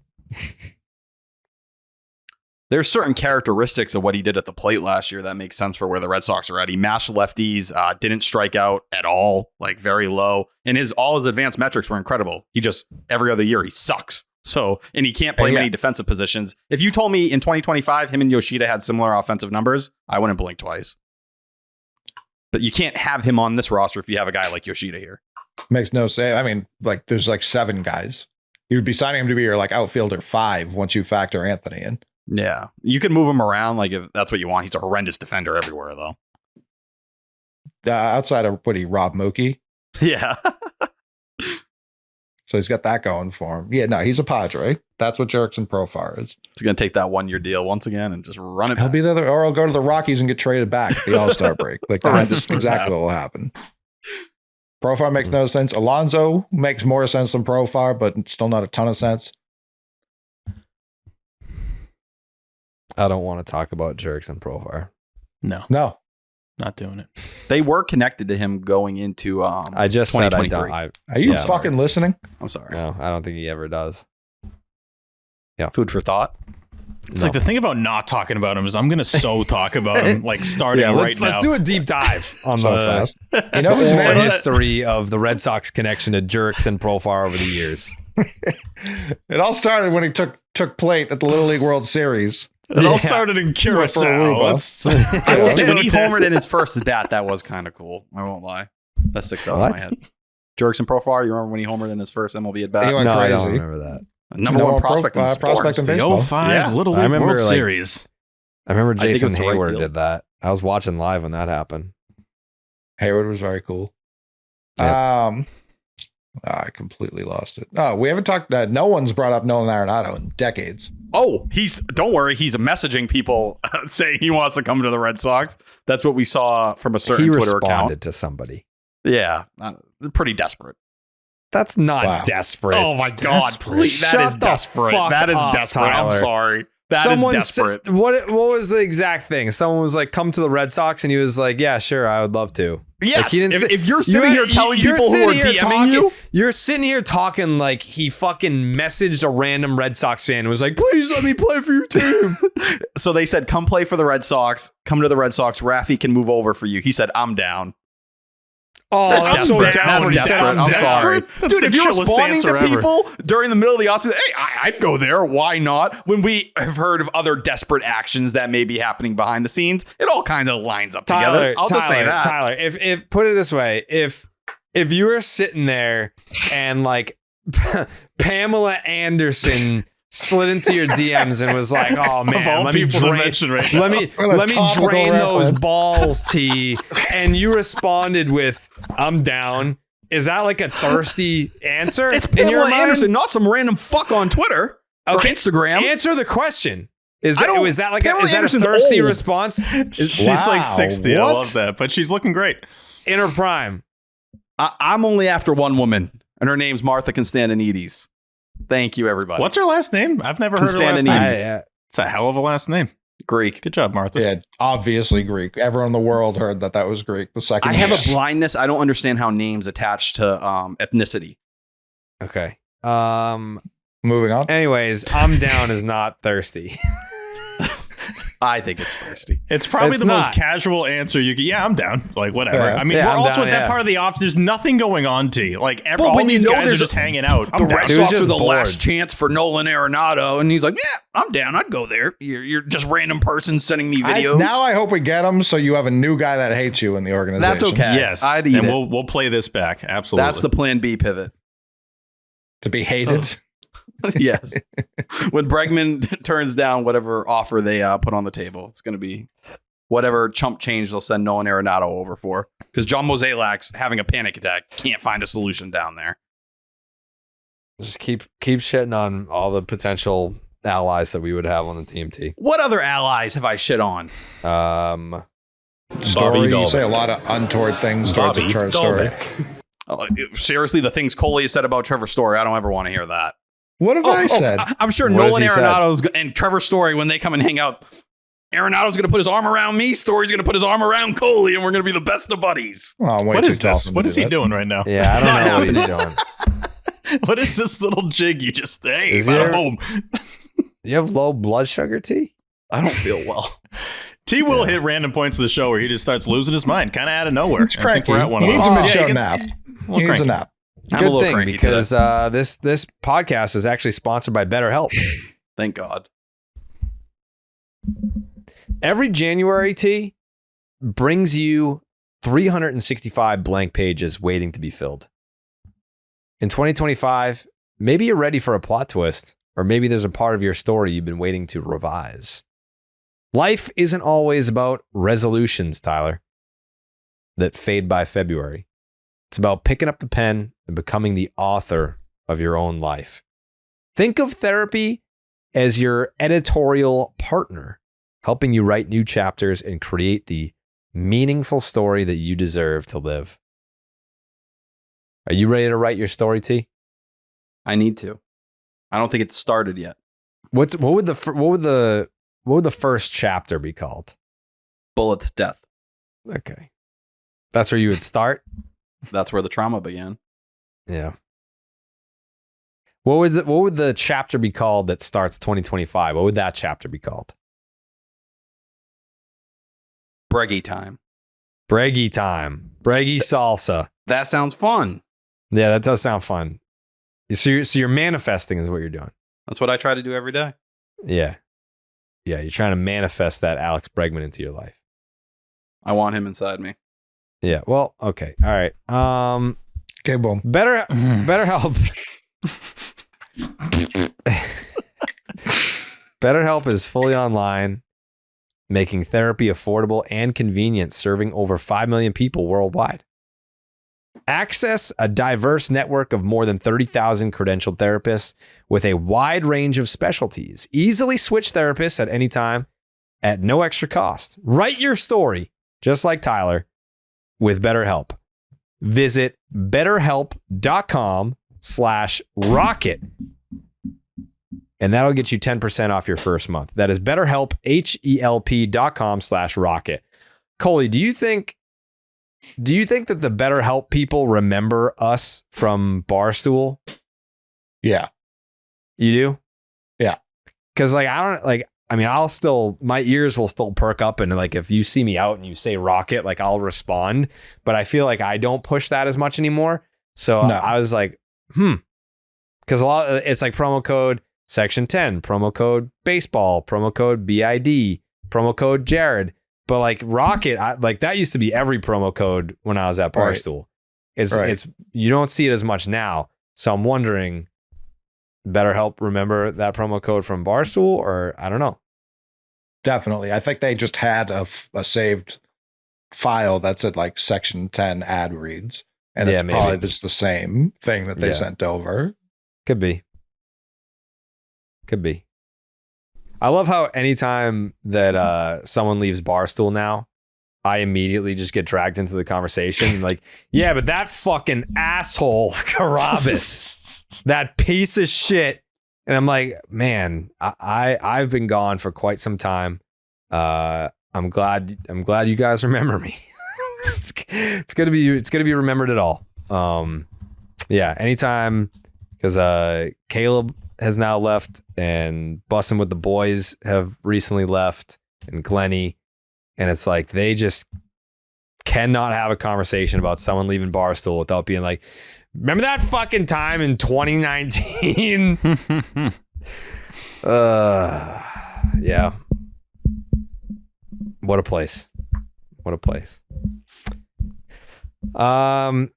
Surprisingly, to my surprise at least, Duran and the Boston Red Sox avoided arbitration. I was very surprised to see this. But can we break down the new deal? So this is FDI. Say that again? Nothing. What'd you say? The new deal. It was a bad history joke. Keep going. Oh.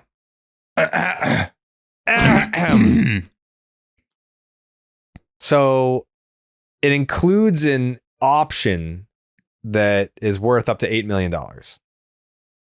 So that was the sweetener. Under no circumstances did I think 12. It could get up to 12 based on what plate appearances and MVPs finishes and all that shit. Yeah. Yep. Under no circumstances did I think they were gonna, like, if Duran filed at 4, the Red Sox filed at 3.5, that they would meet in the middle at 3.75. They met in the middle at 3.75, but it includes this option where he can make up to $12 million in 2026. So that's the sweetener. And the word on the street was that the further along this thing got, the more the Red Sox felt that we're not going to, like, if we go to a hearing, we're not going to win this anyway. So we might as well try and figure something out here. And that's ultimately what got this deal done. Was I think the Red Sox were not super confident in being able to, like, not only are you going to go in there and have to insult the player to his face, but then on top of that, you're going to lose the case on top of that. It's now you have extra motivation to A, get something done, and B, sweeten the pot to be like, the public perception is we're trying to dick you around for $500,000. Okay, let us give you that second year option that can like if it's $12 million, that's easily more than what he would have made if he went through arbitration for year 2, right? More you're not going to go from 375 to fucking 12. You're not going that far up. No. If he had another season that was similar to this one, you'd probably end up in that ballpark. Right. 12. Yeah. And that's why they locked into the number. They locked into the number to give themselves some protection as well. If he had, what did he finish this year in MVP voting? It was top 10, right? Eighth, I think. Yeah. So if he put up another top 10 MVP season, I think he would get around 12. Yeah. It can jump quick in that second year, but it just gives him the option, because to the other point, kind of like what happened with Devin Williams this year, if I'm remembering it correctly, the Brewers declined whatever option they had. He just went through regular arbitration and then moved him. So, and that will still revert in year 3, even if he plays year 2, right? It'll just be a normal arbitration year. So he'll have 2 more because he's a Super 2 guy. Right. So they kind of just set themselves up like, hey, if you played an MVP level again, A, great, we would love that. B, we'll gladly pay you $12 million for that next year. And then probably start either working on another version of this or to move him. Like, I think it gives them a lot of flexibility with Jarren Duran while keeping him happy. I think this was a smart deal. Yeah, and even essentially, when you look at the money, he got basically what he wanted. All he has to do is meet the plate appearances. When you look at the $100K buyout for next year as well, if they choose just to go to regular arbitration and they don't want to do the $8 million, or if it comes out to 12. So, like, it seemingly they kind of caved and they're like, yeah, we're going to give you your money. You're going to have to be on the field to get it, all the way up to $4 million. But also, we're not in danger a year from now, and we have you locked in, at least to the point where it won't be a price where we're like, holy fuck, this got crazy. Like, we know worst case, it's $12 million. Best case, 8. Maybe even you have a bad year, they wouldn't like that. We can get you less than that and just say go to arbitration and play the same process out. Yeah, but still, you'd have to give them $100K on top of that. Honestly, I'm surprised that they didn't go to the hearing. It kind of felt like it was going that way. It really did. And the fact that we had Donaldson on and talked about it, and then the next day, I mean, it's the Coley effect, basically. Anytime Coley talks about something that could happen with the Red Sox, or there's a rumor or anything that is immediately going to come up, Jarren was ready for war, that's for sure. He was definitely ready to tango with the team, and I don't think that was going to be a good situation for either side. So at least they avoid this. Like you guys said, it's some padding for the Sox, some protection for the Sox for next season, and it's good for Jarren. He deserves to not have to go through that process, and I'm glad that they don't have to shit on him in front of his face, which is not something that you should be doing to a player that just was the best player on your team. Especially when they're like seemingly doing social media shoots with him this week as well, and like doing different things. It's like, oh great, we're going to throw that right in. I know. T, there is an element of this, and it's not your fault, T. This is not your fault. Go ahead, please. But there is. You're like, you're the problem. You're the one posting shit. No. With the Duran discussion, I agree with everything you say. You and I are very pro Jarren Duran. We're pro Duran. The team is pro Duran. Their social team's pro Duran. Alex Cora is pro Duran. The team, ownership was fully ready to do this. Like, they were fully ready to have this arbitration hearing. That's the problem. So you're not wrong in saying all that stuff of like, it's kind of crazy they're doing all these photos. Those are just completely separate people that would not have anything to do with what this hearing is going to be. It's just more of why create problems for a guy who continues to be willing to represent the organization, to do all that little shit, who went and played every single game that you asked him to last year when he probably should have been resting to stay fresher, to stay healthier, to give you more. He did everything they asked him to and was really a leader for a team that they should have went out and got someone who could fill that role. Instead, he tried. At certain moments, it was not great, but he went out there and represented in a role he shouldn't have been. Let's just say moment. But this was all over $300,000, which is what it ends up being. Like, that's That's why you even caught. See, this is not with no damage. I'll say that. Like, this whole process is not just like damageless. Like, you had him ready to go to war with you, and you were ready to go to war with him over $300,000. Like, that is pretty pathetic. So the fact that it even got to that point, I think players don't forget this stuff. Like, he's not going to forget that they were ready to do this to him. At least he doesn't have to go through the process. What's up? They didn't. They didn't. I feel like he should drop it like pretty immediately. Mm-hmm. It's Jaron Duran. He's not going to drop that. Like, he's going to remember that. If he's not going to like curse Alex Bregman's name over contract he hasn't signed yet. But I think this is a good middle ground where like he can use it as motivation, but he didn't actually have to go through with the whole process of the hearing. What is the motivation? Like they didn't go. That they were going to call him out. $4 million is the motivation. Jaron gets motivated over nothing. Like, he gets pissed off at nothing. Like, this is absolutely, I know it pissed him off. And so that's enough fuel to add, like we already said, to a tank that is full. Like, I think that's something. I don't think this results in nothing. This got public. Everyone knows that they were about to go to a hearing with Duran. I think that's pathetic. If I was like, I'm gonna slap you so fucking hard, Steve, and then I remember it. Even if you didn't do it, I'd be like, why was he gonna hit? Would you be mad at me because I said I was going to, but then I didn't? I'd be like, Jaron, I'd be confused at why that's even happening, because I don't know if I deserved it. Actually, that's not even the right comparison. If I was like, Steve, I'm gonna slap you in the mouth so fucking hard, and then you were like, but why? And then I was like, you know what? Here's a Twix bar. Here's $3.85 million. I would love that. Would you be mad at me? Like, not only did I not slap you, but I gave you something great after that. I'm not saying this as like as a general phrase or a general, state of mind for all players. This is Jaron Duran I'm talking about. This is the situation of this guy. I know that he's upset that this even was about to happen. Yeah, I throw in too, like when you bend over backwards for Garrett Crochet because you're trying to work out an extension and you don't care about the number, and you're the guy who did bust his ass for this team and this organization, and they haven't talked to you about an extension. You can read the writing on the wall a little bit. You realize how they're looking at you, and I'm guessing his agent tells him, like, yeah, you're going to be a free agent at 31. Let's be realistic here. You're in a different situation than some of the younger guys on this roster, this core. A guy like Garrett Crochet, for a guy like Duran who did it for this team, yeah, I'd be like, I wish I was viewed in that light. This seems like the Red Sox somewhat throwing a bone, but who knows? Yeah, maybe a guy like Duran uses that as motivation. I think it's way more than a bone. Like to Jared's point, $12 million for the second year. Serious. It's a like, real. The Sox didn't do nothing here. They deserve some credit for this, obviously. Because if he continues through arbitration, if he hits that 12, he'll never get less than that. You know what I mean? Like, they've set him up pretty nicely where Super 2 guys typically don't get set up. It's a good deal for both sides. Yeah. Jared, I do want to say there was a lot of people that were saying anyone bitching about the Duran arbitration stuff, like, this is why you should have kept your mouth shut and you shouldn't have cried about it because they were working on this kind of deal the entire time. Do you have any context to that overall or anything like that? Yeah, I don't think that that's entirely true. I don't think that it was like a fluid ongoing conversation where like the Red Sox were like, oh, don't worry about it. We'll get something done. I think it was, all right, we're going. And then it came out that they were going to a hearing.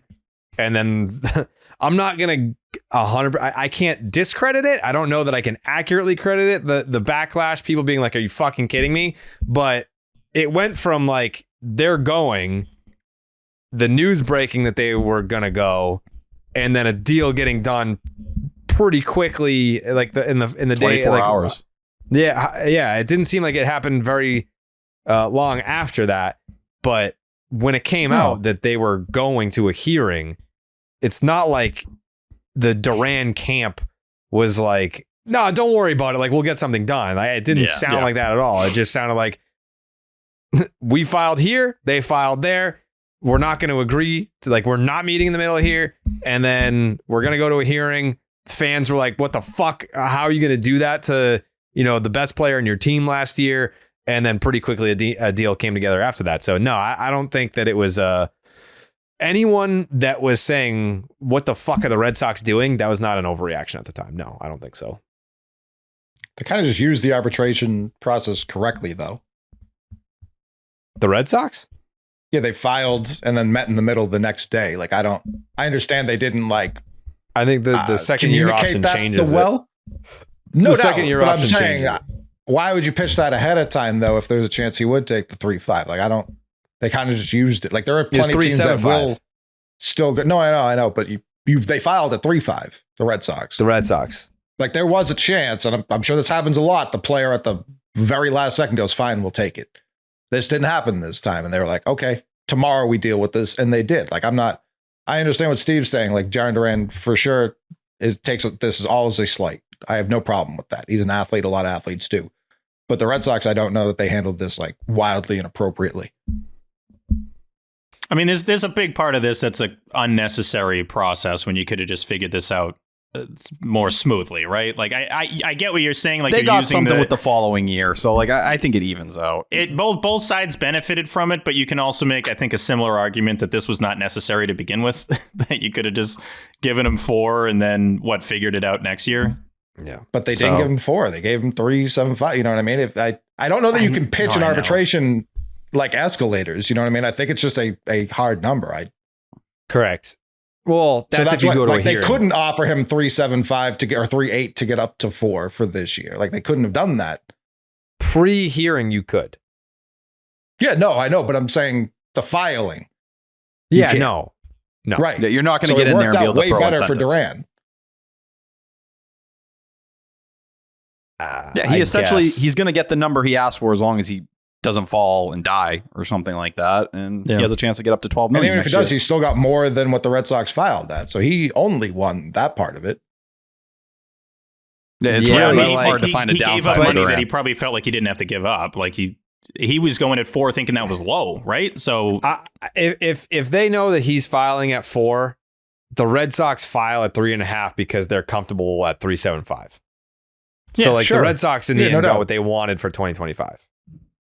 Yeah, but they also couldn't file at 3.75 because they knew he wasn't going to take that. No, they could have. They can file with whatever they want. Could have, but he wasn't going to take that. That would have cost them more money, which they don't like doing. Yeah, right. So that's what I'm saying. Like the Red Sox won because they filed at 3.5, knowing that they were fine giving him 3.75, like meeting in the middle. Sure, but they're giving him more. Like we said, it's just plate appearances. Like it's technically 3.85. He's guaranteed a $100K buyout next year, one way or the other. Yeah, so we're talking 2026. I'm talking 2025. Yeah, I'm only talking 25, and that he can still make more than that this year is what I'm saying, which he would not have done if he had taken if they had just offered 3.75. Like he Are would there not have been able to escalators earn for as 25? I'm confused on that. I thought all the escalators were for 26. Nope, plate appearances this year. He can get 150K. That will take the 3.85 million up to 4. So the most he can get this year is 4.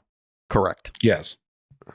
I mean, yeah, in that regard, obviously the Red Sox, they feel good about it because that's what they would have just 2025, given him initially. 3.75 club option, 8 million, 100K buyout, 1 million for MVP top 20, 2 million for MVP top 10, 3 million for MVP top 5, 4 million for MVP win. Isn't that for 26? But I think if he wins it either year, that does it. I don't think that's only if you win it in 26. My understanding was this was for 26. They were flexing the 26 deal, but I think it becomes guaranteed if he does any of those things. Yeah. Like he didn't give himself a 1-year window to win MVP. 2025 bonuses, 50K each for 450, 500, and 550 plate appearances. And he which can would get get a him max to 4 of 150K just from those. Which he led all of baseball in plate appearances last year. One would assume. That's worth noting. No, I know. You'd have to think that plate appearance number comes down, but shouldn't be that far off if he stays healthy. Yeah, Cora's not going to sit him so he doesn't hit the 150. Cora's probably going to force the issue here, being like, "Fuck, he's dying. Fucking sit him once in a while, please." No, I'm just saying, Cora's I think not pumped with the team right now, so he's like, we're gonna get this guy this money. They're not going to give it to him. I'm going to force it. That's what I'm doing. I don't know where Cora's at because probably somewhere in the middle. At Fenway Fest, he was saying, we have a good team. And he was not saying that before. He was also blushing about Alex Bregman as a second baseman. We got guys, we got guys on our team that can play baseball. And now he's he's we talking have a roster. different. Yeah, I think he feels like he has a good team, and if you get a reliever and an Alex Bregman, then you could be a really good team. You could do anything. What was the Parcells line? Like you got to get me the groceries they are or whatever. Who we thought they were. And we let them off the hook. Playoffs. Yeah, but it was playoffs. They are who we thought they were. Let them off the hook. I think it was that all at once. I'm a man. I'm 40. No, I'm 40. You Not a kid. You want me to make the dinner, but you won't let me buy the groceries. Yeah, okay. So this is a version of that, I guess. From Cora's perspective, he just wants to have the best possible ingredients he can to try to cook up a playoff team. And he probably feels like these are decent enough ingredients and he has enough skill in the kitchen to make this work, but knows he still needs a chicken. He doesn't have a chicken. How's he going to make chicken without chicken, Jerry? So you can't make Bregman's, a chicken. No, I know, but you need chicken. Yeah. Like the main course this offseason would be an Alex Bregman, and he knows he doesn't have that yet. I would say the main course is a Garrett Crochet. Yeah, that's fair. No, that's a good counter. But Alex Bregman, you got to feed a lot of people. You know what I love? Scalloped potatoes. Yeah, he's scalloped potatoes. I can't just have a dry ass chicken without some fucking scalloped potatoes, the cheese and all that. It's just, and that's what Cora's thinking right now. So yeah, it's the perfect compliment to it all. You ever have a scalloped potato, T? No.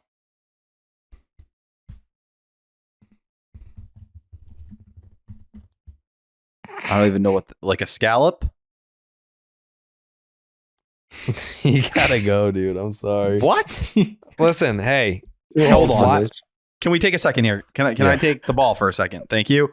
I'm going to pass the ball to Jake. I didn't say yes. I don't like when he does that. Yeah, you just passed it to me. It's in my hand. I put my hands up. He does early thank yous a lot. Man, I was about to say yes.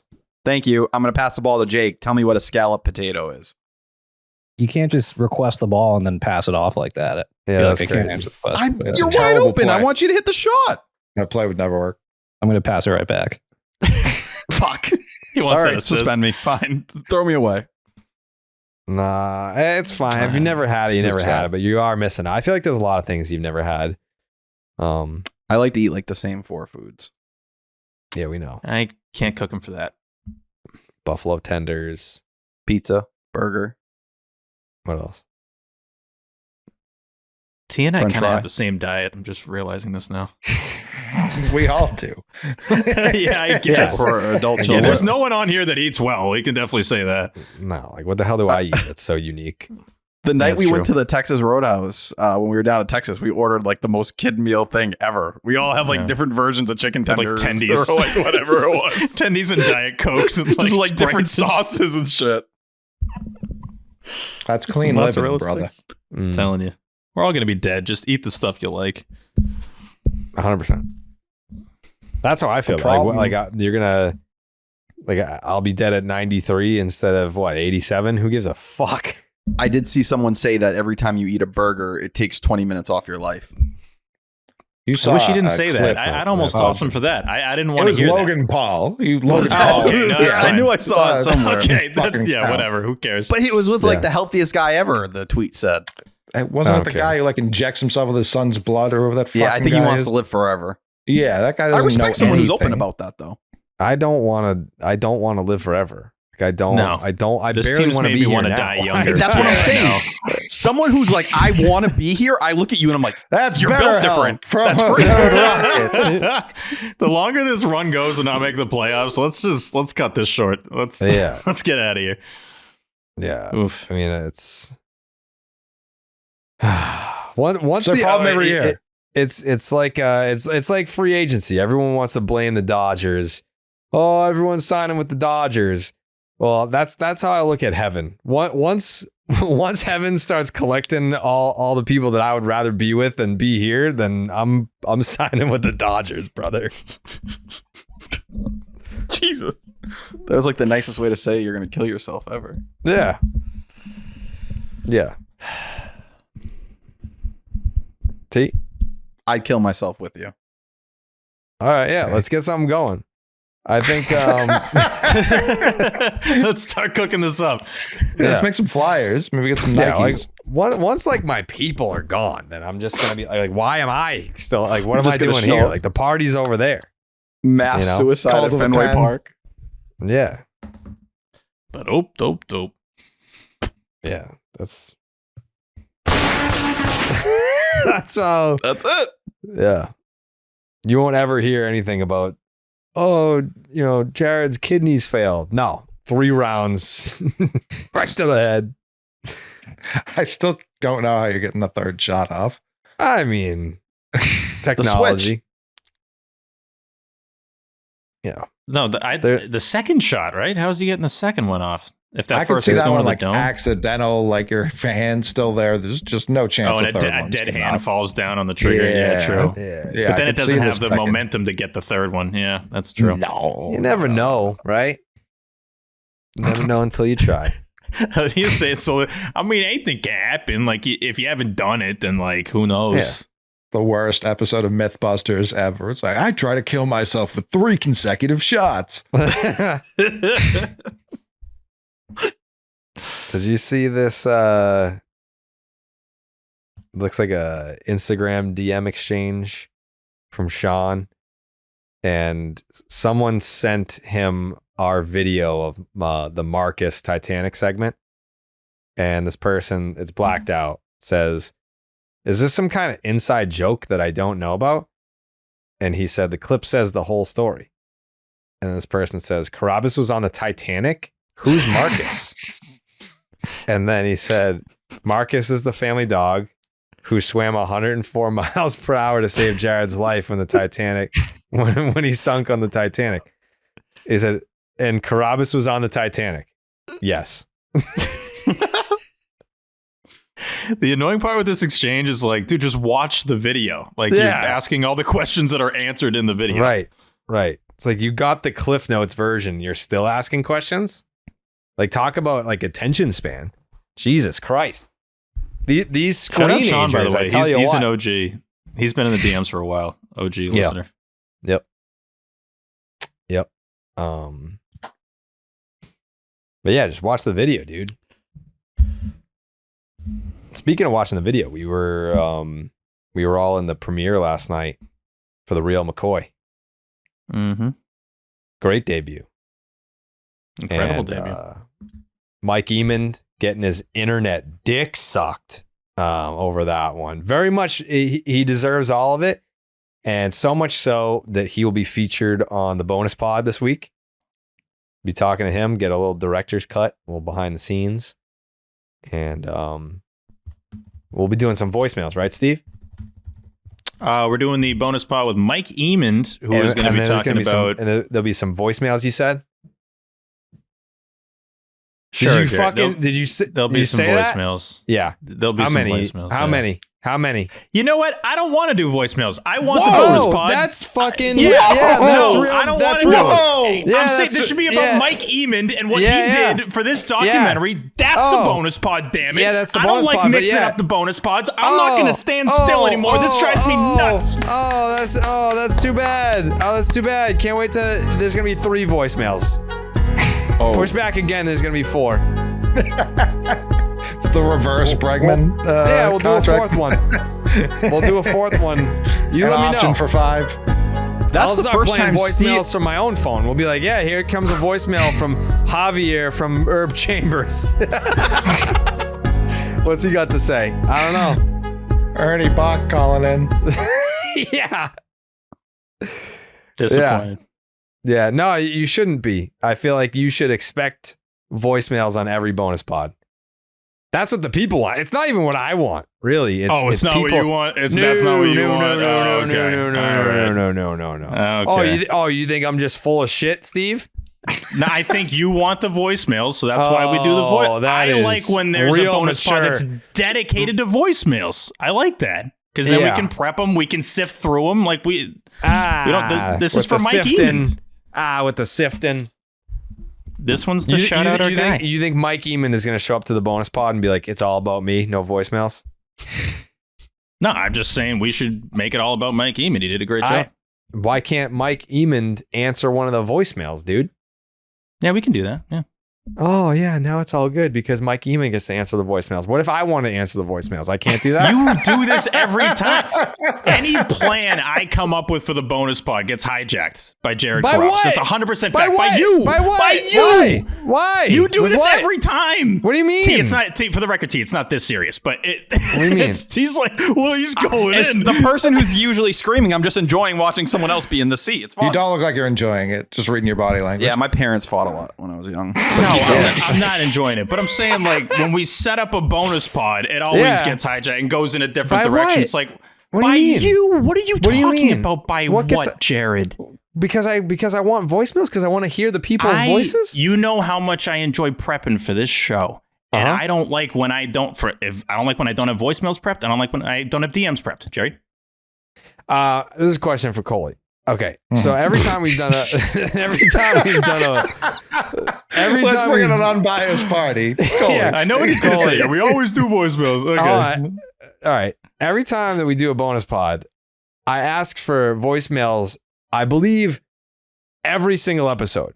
So if you're Steve and you're like, oh, well, I wanted to prep, why wouldn't you just fucking prep the voicemails knowing that I want them every single bonus pod? At least one or two. I think it's a fair question. I think Yeah, because voicemails if get it was brought up. here or there, then it's like, oh, you caught me off guard. Like we didn't do them last week. Every bonus pod we've done voicemails. I won't say it's been for the whole off season, in fairness to Steve, but it has been like the last 4 weeks. I think is fair. You've 9 in a brought that. row. I think Jake counted. He said 9 in a row. Jake, Well, that's a Jake thing. I can't speak on that. Jake? Yeah, Jake. Last time I checked, it was 9. Okay. 9 in a row, dude. Of course. So No, I think I'm on my just part, it's wishful thinking. It's wishful thinking that when we talk about before the show what the bonus pod's going to be, and you're like, yeah, sounds good, Steve. It's but- wishful thinking that you are actually going to commit to that and be like, yes, let's have that be the bonus pod. Jared? All right. So it was Steve's idea to have Eamon on for the bonus pod. And I was like, that's a great idea. But Yeah. Coley, I was going to say that is a great idea, Jared. it's a great idea. It's a great idea. Jared, back to you. But if we have Eamon on, why does that mean that we can't have voice? Because he can also answer the voicemail. It doesn't mean that. It's It just, sounds like you mean that. It sounds no, like you we don't want talk him- about that ahead of time. So then it's like, I don't want to diminish the product. Hey, you've said before, Diminish- did we sift through these voicemails? Did we like screen these? Because sometimes if we do it on the spot, these might be some crap voicemails. I don't want to say crap voicemails because everybody that sends them in, I appreciate you. But there's some that you are better than don't. others. You just shit all over the listeners of this show. No, I didn't. Coley, This planning conversation happened outside the purview of the Section 10 group chat.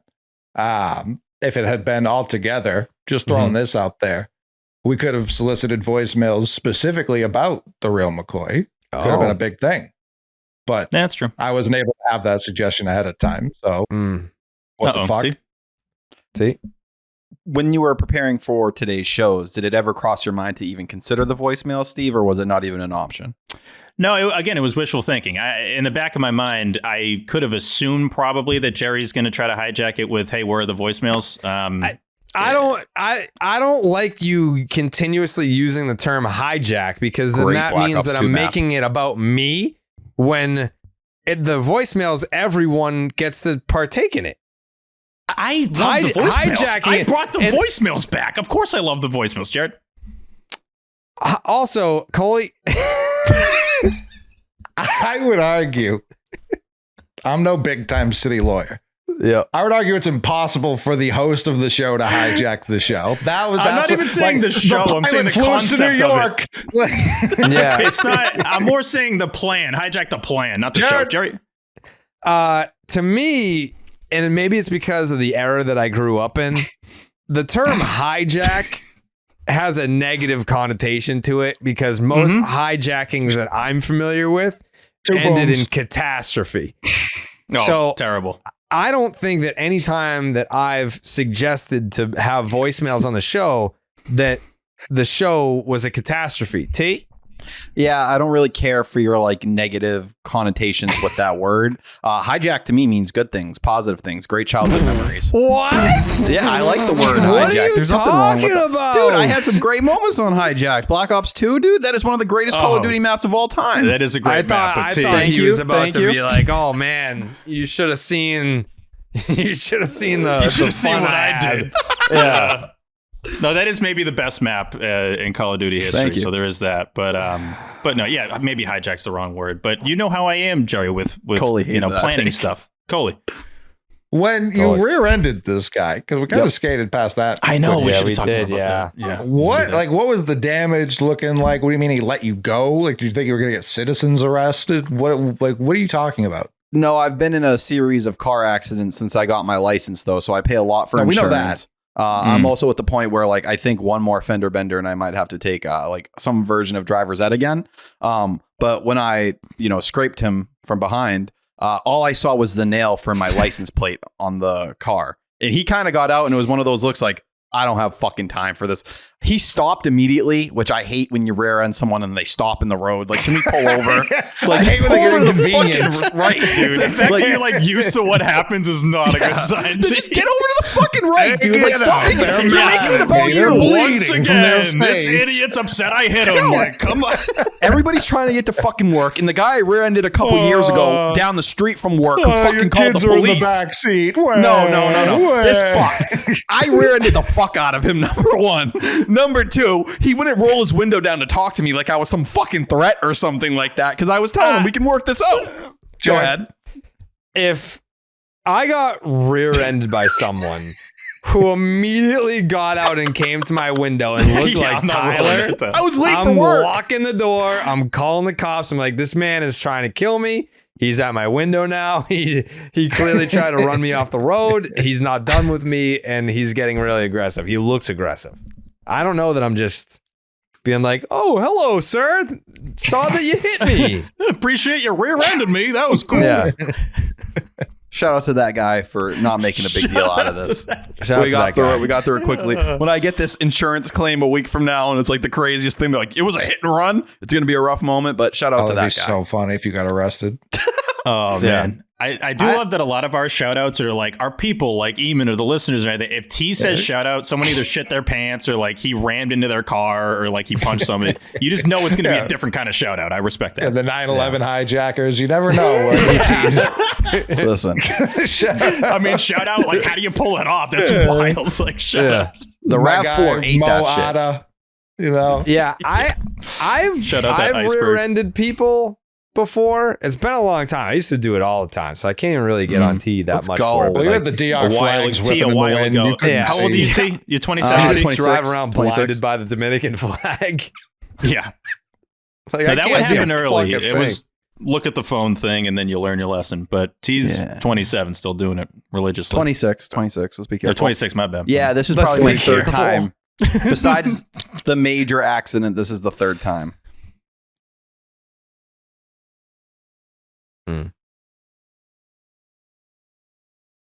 Yeah, we'll You're have some ri- voicemails. Yeah. Yeah. You ever rear anybody, Steve? Twice, yeah. Happened twice. Were Did you have to tweeting? exchange papers? Once. The first time I had just gotten my permit and I was driving the Honda Accord that me and Dan Peralt shared. Peralt of the Shout year. out to Dan. And yeah, I was trying to skip a song on my iPod Touch and it wouldn't skip. It was glitching. And then I looked up and bang, nailed the car in front of me. The front of my car got completely ruined. Came home. My dad was not pumped. I think Peralt. he wasn't pumped. He had the right to not be that excited about it, but I think I was like concussed. And so my mom went into like, nice mom mode. That was like, well, Alan, we got to make sure he's all right. I'm kind of like woozy. Yeah, dude's like bleeding from his face. Alan Paul's like, yeah. this is why Dan always wins. This is why Dan always wins. You wonder why you never get that stupid award. This is why. This is why right here. No, second time was barely touched him. Kind of sounds like, well, T, it sounds like you really hit this person though. No, this guy, it wasn't horrendous. Like, there was a little mark on the car, but like, trust me, I rear-ended that other dude I was telling you about. I rear-ended the fuck out of him. Like, the back of his car was cooked. I like Front of the my scale car was isn't cooked like, too. I didn't kill the guy. Like, the Yeah, guy's he's still still alive. breathing. No. He I like lost this his one middle still child. His daughter's dead, but like, fucking Yeah. who cares?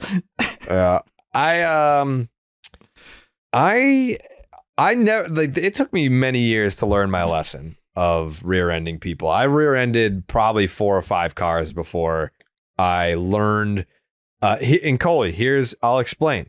It wasn't because I was on the phone or distracted. and I think, you know what? I take it back. I rear-ended someone in my car that I have now. But like so many people Yesterday. I have doing the same thing. So this was probably like 2 years ago. Yeah. I still to this day, let me correct that. Still to this day have not really learned my lesson. It's always the 6 times I've rear-ended a car. It'll be like I'm pulling out onto the highway and the car in front of me will go. And then I'll look left. All right, I can go. And then I start going and then boom, they're still there. And I maintain to this, because in Massachusetts, if you rear end someone, like you're automatically at fault. But that's not my fault. You went and then you stopped, but no one's coming. Why did you stop? It's almost like they're hoping for insurance fraud at that point. Like that is your fault. If you pull out onto the highway and then you just stop and then I think it's safe to go and then I pull out and I fucking rear end you, that's on you. That has happened to me, no lie, in my entire life. I mean, I've had my license now for whatever, half my life. At least 5 or 6 times I've done that. And I did it as recently as like 2 years ago. There's a lot of people that get rear-ended that it's their fault, and yet they don't get blamed for it, and it's a real problem. We got to fix it. Yeah, like if you pull out onto a fucking highway, go. Especially, like I can understand. Wait, where was this? This was in Saugus, North Shore. Those highways are a bitch. You got to stop to like get on. It's like I'm sure a lot of those people have been rear-ended, and it's their fault. Yeah, there was, like the last one that I did it was I got really lucky. They were going to the hospital, so they were like they got out of the car. They were already heading there. All right, yeah. Like I rear-ended this car. 3 girls got out screaming. They're like, "We were already on our way to the hospital, but we gotta go anyway." And I was like, "All right, I guess we don't have time to exchange papers. Have a good day." Yeah, see ya. Get the fuck out of there. They're all bleeding. We were going there anyway. This is actually great. Yeah. The first time today. I was like, thank God.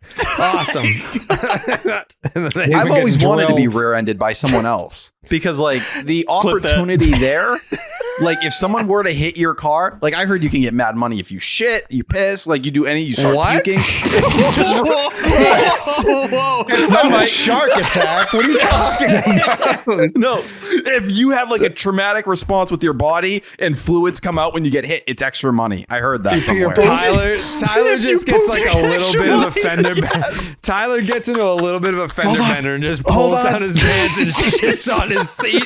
Like, dude, yeah, jackpot, baby. It's $2,000. Jackpot. Fuckhead. He just starts peeing all over his car. I'm gonna get paid so much money.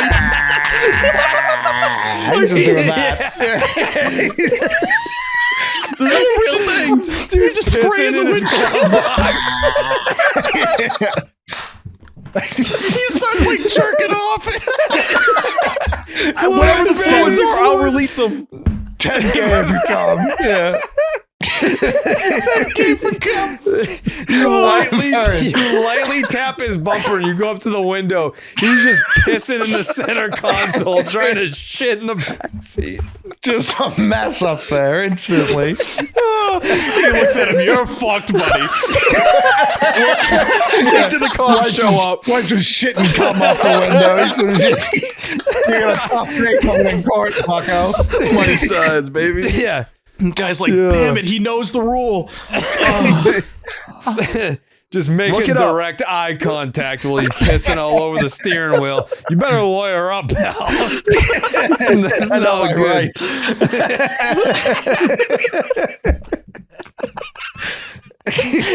By the way, this is for like a fender bender. Like nothing's wrong with the car at all, and he just pooped and peed all over it. The ambulance shows up and it's like, are you good to drive home? You need medical assistance? Like, well, there's piss and shit all over the car. So I could probably use a ride you're offering. I'm perfectly fine. Like nothing happened with the crash, but like there's a mess in here.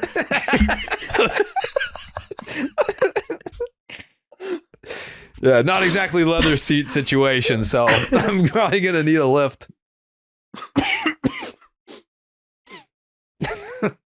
I should be in the tow truck, and it's like, why is there poop everywhere? They know. They see this play out all the time. They would get it. He shows up. He's like, this car looks perfectly fine. Oh my God. What happened in here? That guy hit the rumble strip. He thought he got rear-ended and he's shitting pissed all over the place. T, you're just making that up. That's not a real thing, right? If you Google it. That's all I'm telling you. Google it and you'll see the answers. Google pee and poop car accident. Yep, that's all you need to type pee in. and poop car crash.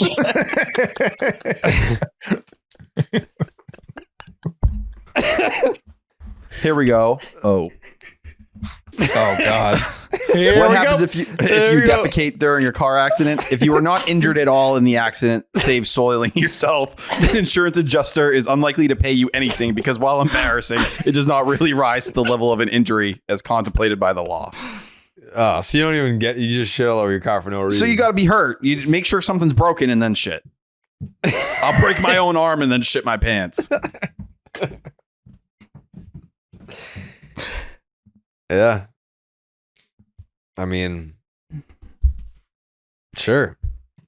Insurance fraud. It's big these days. I'm about this money, baby. Yeah, get that paper, T. Get that paper. I kind of what kind of payout are you looking at in that scenario? I'm looking at least 100 racks, right? Like something. You make Right? me piss and shit myself. Well, you better give me something. At least 100 racks. I mean, like 100 racks. Trying to sign a deal. Getting that poop out, it's 100 racks, man. Like, Liberty Mutual's like, he's right. It's 100K. Yes. 100K for the Right there, 100K. policy. 100 racks for poo poo and pee pee. Snap your leg, poop and 37J. pee. 100K. No. 100 racks, kid. It's at least 100 racks. Like, We don't even send out an adjuster. We just cut that check. Sight On the unseen. spot. Yeah. Like, oh, I poo pooed and pee pee. That's 100K. as long as you sprained something. Yeah.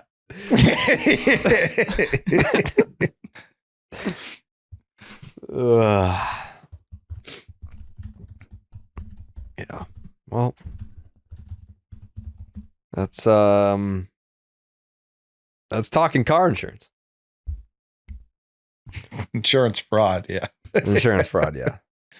Red Sox lose 9-2. I was surprised at the number of people that commented wanting the notebook back. I thought it was going to be a split vote. It was pretty unanimous. I don't think anyone said if anyone felt like they didn't want the notebook back, they didn't voice their opinion. Everyone A couple was, notepad people in there. These notes are outrageous, T. Like you've got stuff in here that just never is going to see the light of day on this show. I scrolled through. I'm like, this isn't even closing thoughts worthy. It's crazy. I'm sorry. Like I mean, I Covered it. appreciate the effort. The backup quarterback has to throw too. What do you Nope. mean? What? That's what I always say at work. Like if something's done, but I still want to do my part or contribute, like I got to get my reps in. You say that on the show. I say this with respect. Hosted by a backup quarterback. That's what you say. That's true. You know what? I have not thought about that. That is a good take, Coley. Thank you for sharing that. I will keep that in the producer room from now on. That's a good point. Sorry, Zoe. Love you. That's a good point, Coley. Just looking out for T because I know he's incapable. Oh yeah. One day I'll be capable. Like if you had done the Nazi salute like Musk, I would believe you did it by accident. You know what I mean? I'd be like, hey, that's just classic T. It's just getting the wrong hand signal. Well, a lot of people reached out about my MLK comments. And I am sorry about this. Bad timing. Really bad timing. Yeah, you have a lot of self-reflection to do. Just about anything that can go wrong goes wrong. Yeah. Also, happy anniversary to Tyler and Martha. Thank you. Hit the button. What's her last name again? Constantinides. Constantinides. It's about to be Milliken, am I right? About to be. That's a bar, baby. 7 years, baby. Going Martha strong. Mill. 7 beautiful years. Martha Millie. 7 beautiful years. 7 beautiful years. Cheers to 7 more. That's Me and it. Train don't even I was have an gonna say. anniversary. 7 more, and that's 2032. Get ready. 14, cut it off. We got about 7 left. Yeah. It's all downhill Yeah. from here, baby. Yeah. I Happy crunched the numbers. 70th We got like anniversary. 7 good years left. Can't something wait like for 7 more, and then that's it. Nah, lifetime. Me and Train don't have an anniversary. We kind of just Okay. This is a thing with me and Martha where she doesn't like to address our anniversary because I never technically asked her out to be my girlfriend. yeah. But I didn't put do the that moves either. on her in a different way, and like I made it I like happen. that. She just Oh, didn't what get the it. fuck that. does that mean? I don't know. Like, you know, we were like in the car, like in front of her house, All No, right. and you I with all didn't. the poop and pee? yeah. Yeah. There was We no pooped shitting or together. pissing yet. I don't love the and I- direction that this is headed in. I just was like, "You're my girl now." I don't know why I said it like that. But that's the line I dropped, and I thought at that moment I closed the deal. That's Martha's reaction. Yeah. I mean, like, obviously, like, Coley, you're married. So you have Yeah. like a wedding anniversary, you have like a proposal anniversary. But before that, like, did you recognize your anniversary as literally the night you met? No, it would have been the morning or the day before the parade because the parade was on Halloween. I mean, you guys like met and it was like, all right, Coley's got a girlfriend, I guess. like there was always- nothing about your first interaction where I was like, oh, is this an old friend? I was like, oh no, Coley's got a girlfriend, it looks like. Hmm. Yeah, happened quick. Real quick. She just physically sank her teeth into me and marked her territory, and that was Yeah. that. Yeah. Which is Good move. fine, but like, let's go to baseball tavern. Like, do that at baseball tavern. Mm. That is where it happened. Yeah. All right, Yeah. good. Yeah. Yeah, we got over there. She literally again bit me. And that was it. That was it. Yeah. I said, okay, boom. Yeah. Okay, I don't boom. know, like, I guess like that was my kind of question is like, do adults do that? Like, do they say like, will you be my girl? Like, I did that in high school. Like, will you Exactly. be my girlfriend? But it's definitely been something that's come up in conversation where, you know, Train will be like, well, we don't even have an anniversary. I'm like, yeah, because I'm not a fucking loser. Like, T? Do you remember your first date? Yeah. That should be the number. It's like, all right, this is when we kick things off. I remember. That's what I like, do. I remember. I mean, because like we went to high school together, so obviously like True. we have been around. Like we hung out a million times before we were like officially dating. I remember the first time that we hung out and didn't stop hanging out. So like, but I don't know that she counts that as an anniversary because she's like, yeah, like you still needed to be like domesticated, and I was like, fair, okay. So I don't know when the date would be. I mean, do you have a date you guys moved in together? That's a big day. Yeah, but like, I don't Down know the that I would line, that- consider that like the day that we started dating. No, those are No. different days. I'm just saying like a concrete day if you're trying to look for it, you know? Yeah, I guess. I don't know, man. I'm just counting down the I think days you've until got- I go to the Dodgers. I think you've got a real nice opportunity on your hands to have like a surprise gesture some random day and Just be like, will you be my girlfriend? just no or That would that be or just hilarious. gaslight her. And you can be like, yeah, this is our anniversary. I never forgot the day we did this. And that to me is when you were mine. And then She'd I mean, like you that. just talk about soaked. That place Mm. would be demolished. That'd be a big move. I think the play is literally like tomorrow to be like, all right, fine. Will you be my girlfriend? If she's got that kind of sense of humor, because that could go. Are you doing this in front of the kids or are you doing this one-on-one? They can be there. That's fine. Yeah, get down on a knee and ask that question, not the bigger one, and see Yeah. if you get stabbed. Oh yeah, definitely. see if you You'll join the be bleeding Dodgers. from other places. Yeah. Yeah. Yeah. Yeah, that'd be a funny bit. I think I would be the only one laughing, but it'd be very funny. Yeah, be funny for one person. That'd be a great bit. Yeah, oh, yeah. I love bits. I don't We all care who pop else finds it. As long confetti. as I'm laughing, that's a funny bit.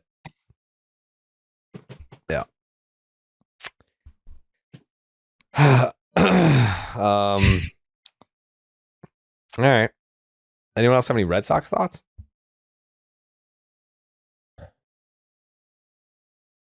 Haven't heard from Jake at all. Jake, what do you been burning on this week? I feel like we're going to make the playoffs, which is not something I feel like I could say any of the last 3 years. So, I mean, the Bregman thing is frustrating, but at least we got that going for us. Yeah, I'm with you only because I think like right now, as the Red Sox stand, I'm kind of like, I guess we'll see what happens. Like I think last year, the year before, I'm like, well, this team sucks. Like they're not going to win anything. I think this year is more, we'll see.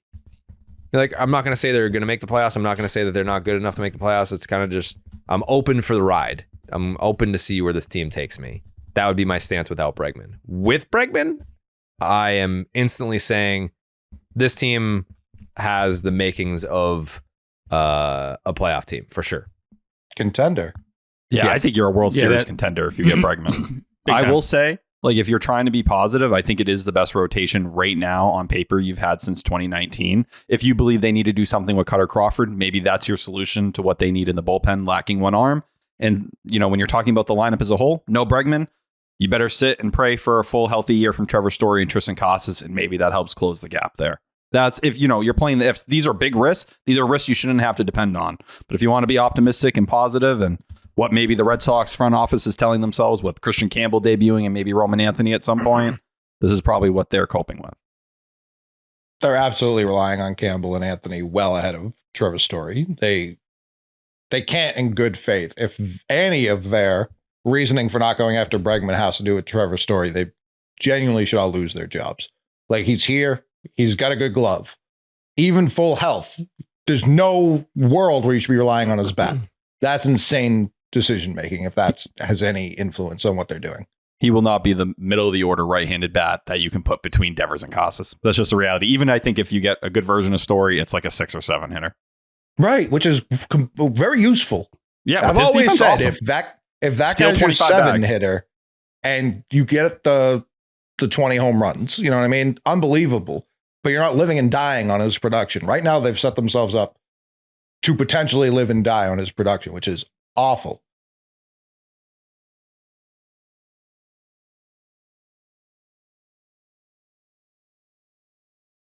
Steve, any final thoughts? Yeah, I do have a final thought. Rafael Devers on his IG story. Yes, I'm happy you brought this up. Gotta mention this. Doing the year after year line there with the shush emojis when he was ranked, I believe by MLB Network, if I'm not mistaken, as the number 2 third baseman in the league on the graphic. He is doing what we love him doing, which is hitting a home run. I fear Rafael Devers thinks he's a solid third baseman defensively, and I think that is concerning. I have done a complete 180 on my thoughts of what his like of our promo was. I think that absolutely was an FU. Maybe not an FU. A lot of people would say, oh, well, clearly that was a fuck you. I think it was more just like, hey, I see this, and like, Receipts. I'm keeping them. Yeah, it's a receipts thing. I don't think it was like a middle finger or anything like that. But I got to say, it's definitely partially concerning to me seeing Rafael Devers put that on his story and do a bunch of shush emojis. Like, very clearly, he's hearing the noise this offseason, and he does not have the resume defensively to be doing all those shush emojis, which sucks because I don't like talking like that. I love Rafael Devers. I don't want this to become like a him against the fans and like quieting the haters and the doubters and all that. He's a bad defender. He's always going to be a bad defender. That's not going to change. So the quicker he gets the DH, I'm always going to believe is better for the Red Sox. The fact that it seems like he doesn't believe that is concerning to me, and didn't love seeing the post, especially when his IG stories are always like funny. It's just like a horse in the rain or like him in the pool or something. Well, yeah, it's never anything crazy. That just made me think of the Bayo in the pool one. That was a way different post, but yeah, it's never anything like he doesn't clap back. So it's also like, oh, no, this isn't you, man. I don't want him to kind of turn into that. I think that's not good for him or the fan base, too. I don't want the fan base against Rafael Devers. That's bad. I do like him having that chip on his shoulder, though. I don't think that's a bad thing for him. I do think it's not surprising that we also got the Jen McCaffrey nugget that, you know, got a little buzz when it came out, but he was assured he would be the third baseman of the Boston Red Sox for several seasons. I think a lot of the narrative saying that, oh, Rafi wouldn't care about moving third, it was just his agent saying that. I think we've gone kind of multiple signs now that point to something different between that post, between us hearing now that he was assured that he was going to be the third baseman for several years. Felt like very interesting timing for that to just drop out of the blue. We didn't hear that when he signed that extension. So those are some of the things they're working against. It's also why I think with Alex Bregman, they've told you if he's here, he's a second baseman. They'll figure out how they're going to, set everything up down the line. I think it's more the Nolan Arenado stuff. Maybe it makes it even more unlikely when you see how Devers is reacting to it. I was a little worried at first, or I honestly thought the Sox had talked to Rafi about moving to DH. I kind of assumed that was the case. And it doesn't seem like that's the case. And this further proves that he probably has not been approached about becoming the DH, and that, he thinks he has the backing of the team, and that's kind of all he needs. So it's becoming I just don't want it to be like a me against the fans or the critics thing, because that's never been who he is. And I don't want it to turn into it now, especially when this could be a quasi promising season for the team. He's also down in Fort Myers, by the way. At winter weekend, Cora said it that he, instead of going to Miami like he usually does, he was going straight down to Fort Myers a week after everything. So he should be working out there with everyone. And apparently he hasn't done much of anything this offseason because he's been trying to get his shoulder right. Not much swinging, not much fielding, not much anything. Coley, final thoughts? T. If I bring up Matt McShane, am I going to be told to shut up? What do you think? Okay, go Coley. That was crazy. They traded Chase Sugar for him. Another deal with the Pirates, which is very interesting when we know they've been talking about Jared Jones. I don't think they've had those conversations in months, honestly. A while, but apparently Breslow and Charrington like to talk to each other.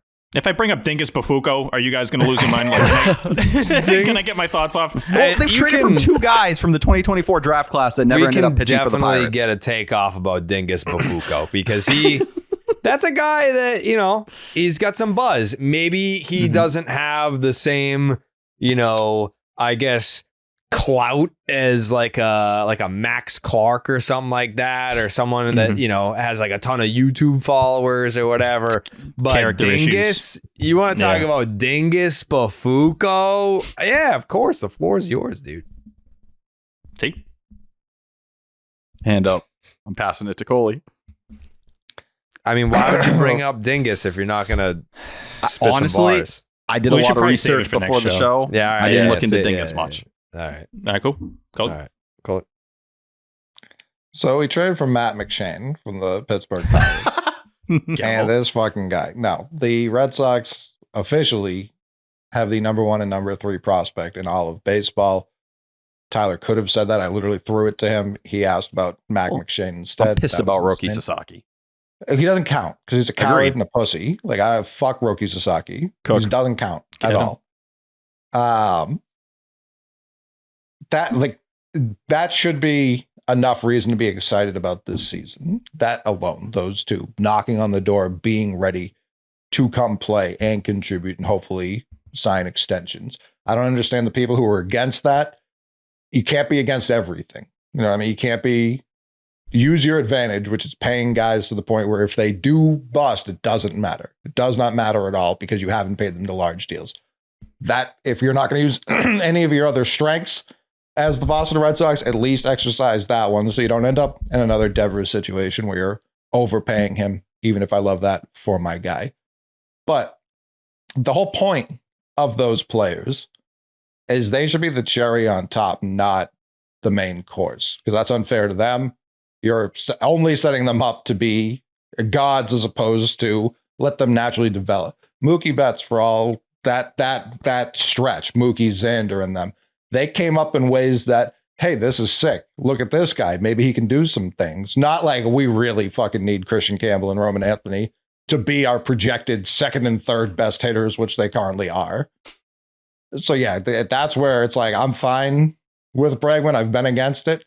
I'm fine with it. Because also, who are we kidding? Like, Christian Campbell's going to playing shortstop by Cinco de Mayo, and Roman Anthony will be in left. Like, it'll all sort itself out. I do think that's the one thing with extensions. If you're going to get both guys into the opening day lineup, you need to find a way to, at least move one piece here, whether it's Willie or Abreu, whoever it may be, to make it work. Unless you're going to throw Rafael on the bench and not sign Bregman. even if you do all that, like you still have to clear space. They've had very clear directives this offseason that they haven't met outside of going to get Crochet. And that was clearing a little bit of space. If like they still have a log jam, whether or not they add anyone. The Dodgers have a log jam. They just create a 50-man roster. Like they need to be investigated for how many people they have on that goddamn team. I don't even care about the money. The roster, like even that, if it came out tomorrow, Jared, and we found out we got Tony Gonsolin for free or Dustin May, like what? Why are we not being aggressive? I know they're floating Ryan Brazier through Nightingale. Yeah, I'm sure people are lining up for Brazier in 2025. Go get someone from their 40 because they would all at this point be helpful. Yeah, Dustin May, I didn't realize is a free agent after this year. But I feel like he was just a rookie. I mean, it's because he's been hurt so much, but yeah. They also probably look at it and considering how far they had to go into their pitching depth at the end of last year to survive, they're going to keep it probably as stacked as they possibly can. Like they haven't even figured out Clayton Kershaw's deal yet. It's just like, oh yeah, he's going to be here. Like don't even think twice about it. So like that's going to be another over the 40 right now, right? What'd you say? Like they had to waive Cartaya and then they traded Gavin Lux. That was to get to 40 for Teoscar. They've added 3 people. Like they need to clear multiple positions.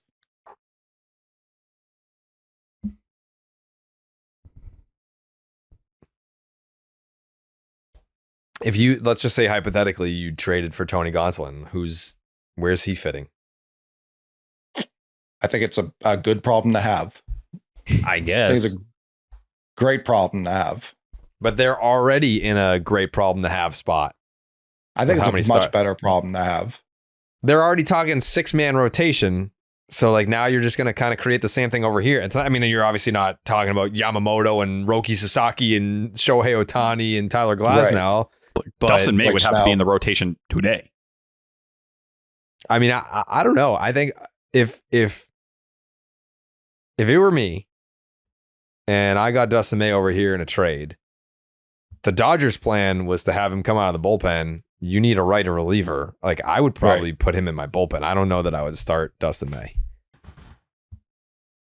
Because it's like, who are you bumping from the rotation for a guy that can't stay healthy as a starter? I know. You've got a rotation of kind of like some real horses in there. Like, who are you telling to become a long man? It's tough. I do know. So this was May last month. In my head right now, I'm good enough to be a starter, and I would like to stay a starter. If I'm fully healthy, I'm good enough to be in any rotation. That's the biggest thing. I just need to be healthy. Then if it comes to it and I'm not good enough to be in it, then so be it. He's like a Garrett Whitlock almost. No offense, and I love Garrett Whitlock. I think his stuff is significantly better. But it's the elbow, right? Can the elbow hold up? Right. Right. And I don't think anyone would argue that Dustin May with his 98-mile-an-hour two-seamers would have better stuff than Garrett Whitlock. It's just a matter of staying healthy. He'd be a filthy reliever. Dealing with him for one inning at a time would be horrifying. But, I mean, obviously, I'd prefer Gonsolin. Like, I would move people out of the way to put Gonsolin at the back of the rotation. Tyler? My last final thought. I did drop a piece on Garrett Whitlock. If you want to read it on the 98.5 The Sports Hub website. Thank you. Is it your pinned tweet, T? No, I can pin it. I think my you last should pin it. one before that is. Yeah, can you pin that? Yeah, I'm pinning it. Pin it. Thank you. Thank you. If you're talking about it, you're pinning it. Yeah, you got to pin it. I'm pinned. Yeah, get it up there, T. Jake Stakes? Just can't wait to go take a shit in my car and hopefully be up 100. 100 racks, baby. 100 racks. When it works, like 100 won't say shit. Dude. It's got to be 100 racks, dude. Yeah. Michael Eamond of the Real McCoy will be on the bonus podcast that'll be out on Friday. Be out on the lookout for that. If you haven't already, go to our YouTube channel, watch the Real McCoy. It's unbelievable. I want to say universally 100% positive feedback, which is crazy to do on the internet in 2025. Definitely check that out. It was us, Lou Merloni, doing a little abandoned stadium tour. So check that out. It was outstanding. Eamon cooked, and you can hear all about it after you watch it. Go watch it, and then the gotta bonus watch pod. it first. Gotta you watch it cannot first. listen to this if you don't watch the doc. Spoilers. There'll be spoilers about how the stadium is. It's not open anymore. So that's news to you. Spoiler. We'll be back next week, recording Wednesday night, Thursday morning for you guys. Hopefully there'll be some good news. A lot can change in a week. A lot can change in a week. I'm hoping it does, because if it stays the same, that's not good. So we'll keep you updated. If there's an emergency pod, we'll have it for you. But right now, the only emergency is what's in Tyler's pants in his car. Shout out to the guy rear-ended. Shout him out. A lot of shout outs for that guy. A lot of shout outs. All right. We'll see you next week. Buenas noches, amigos.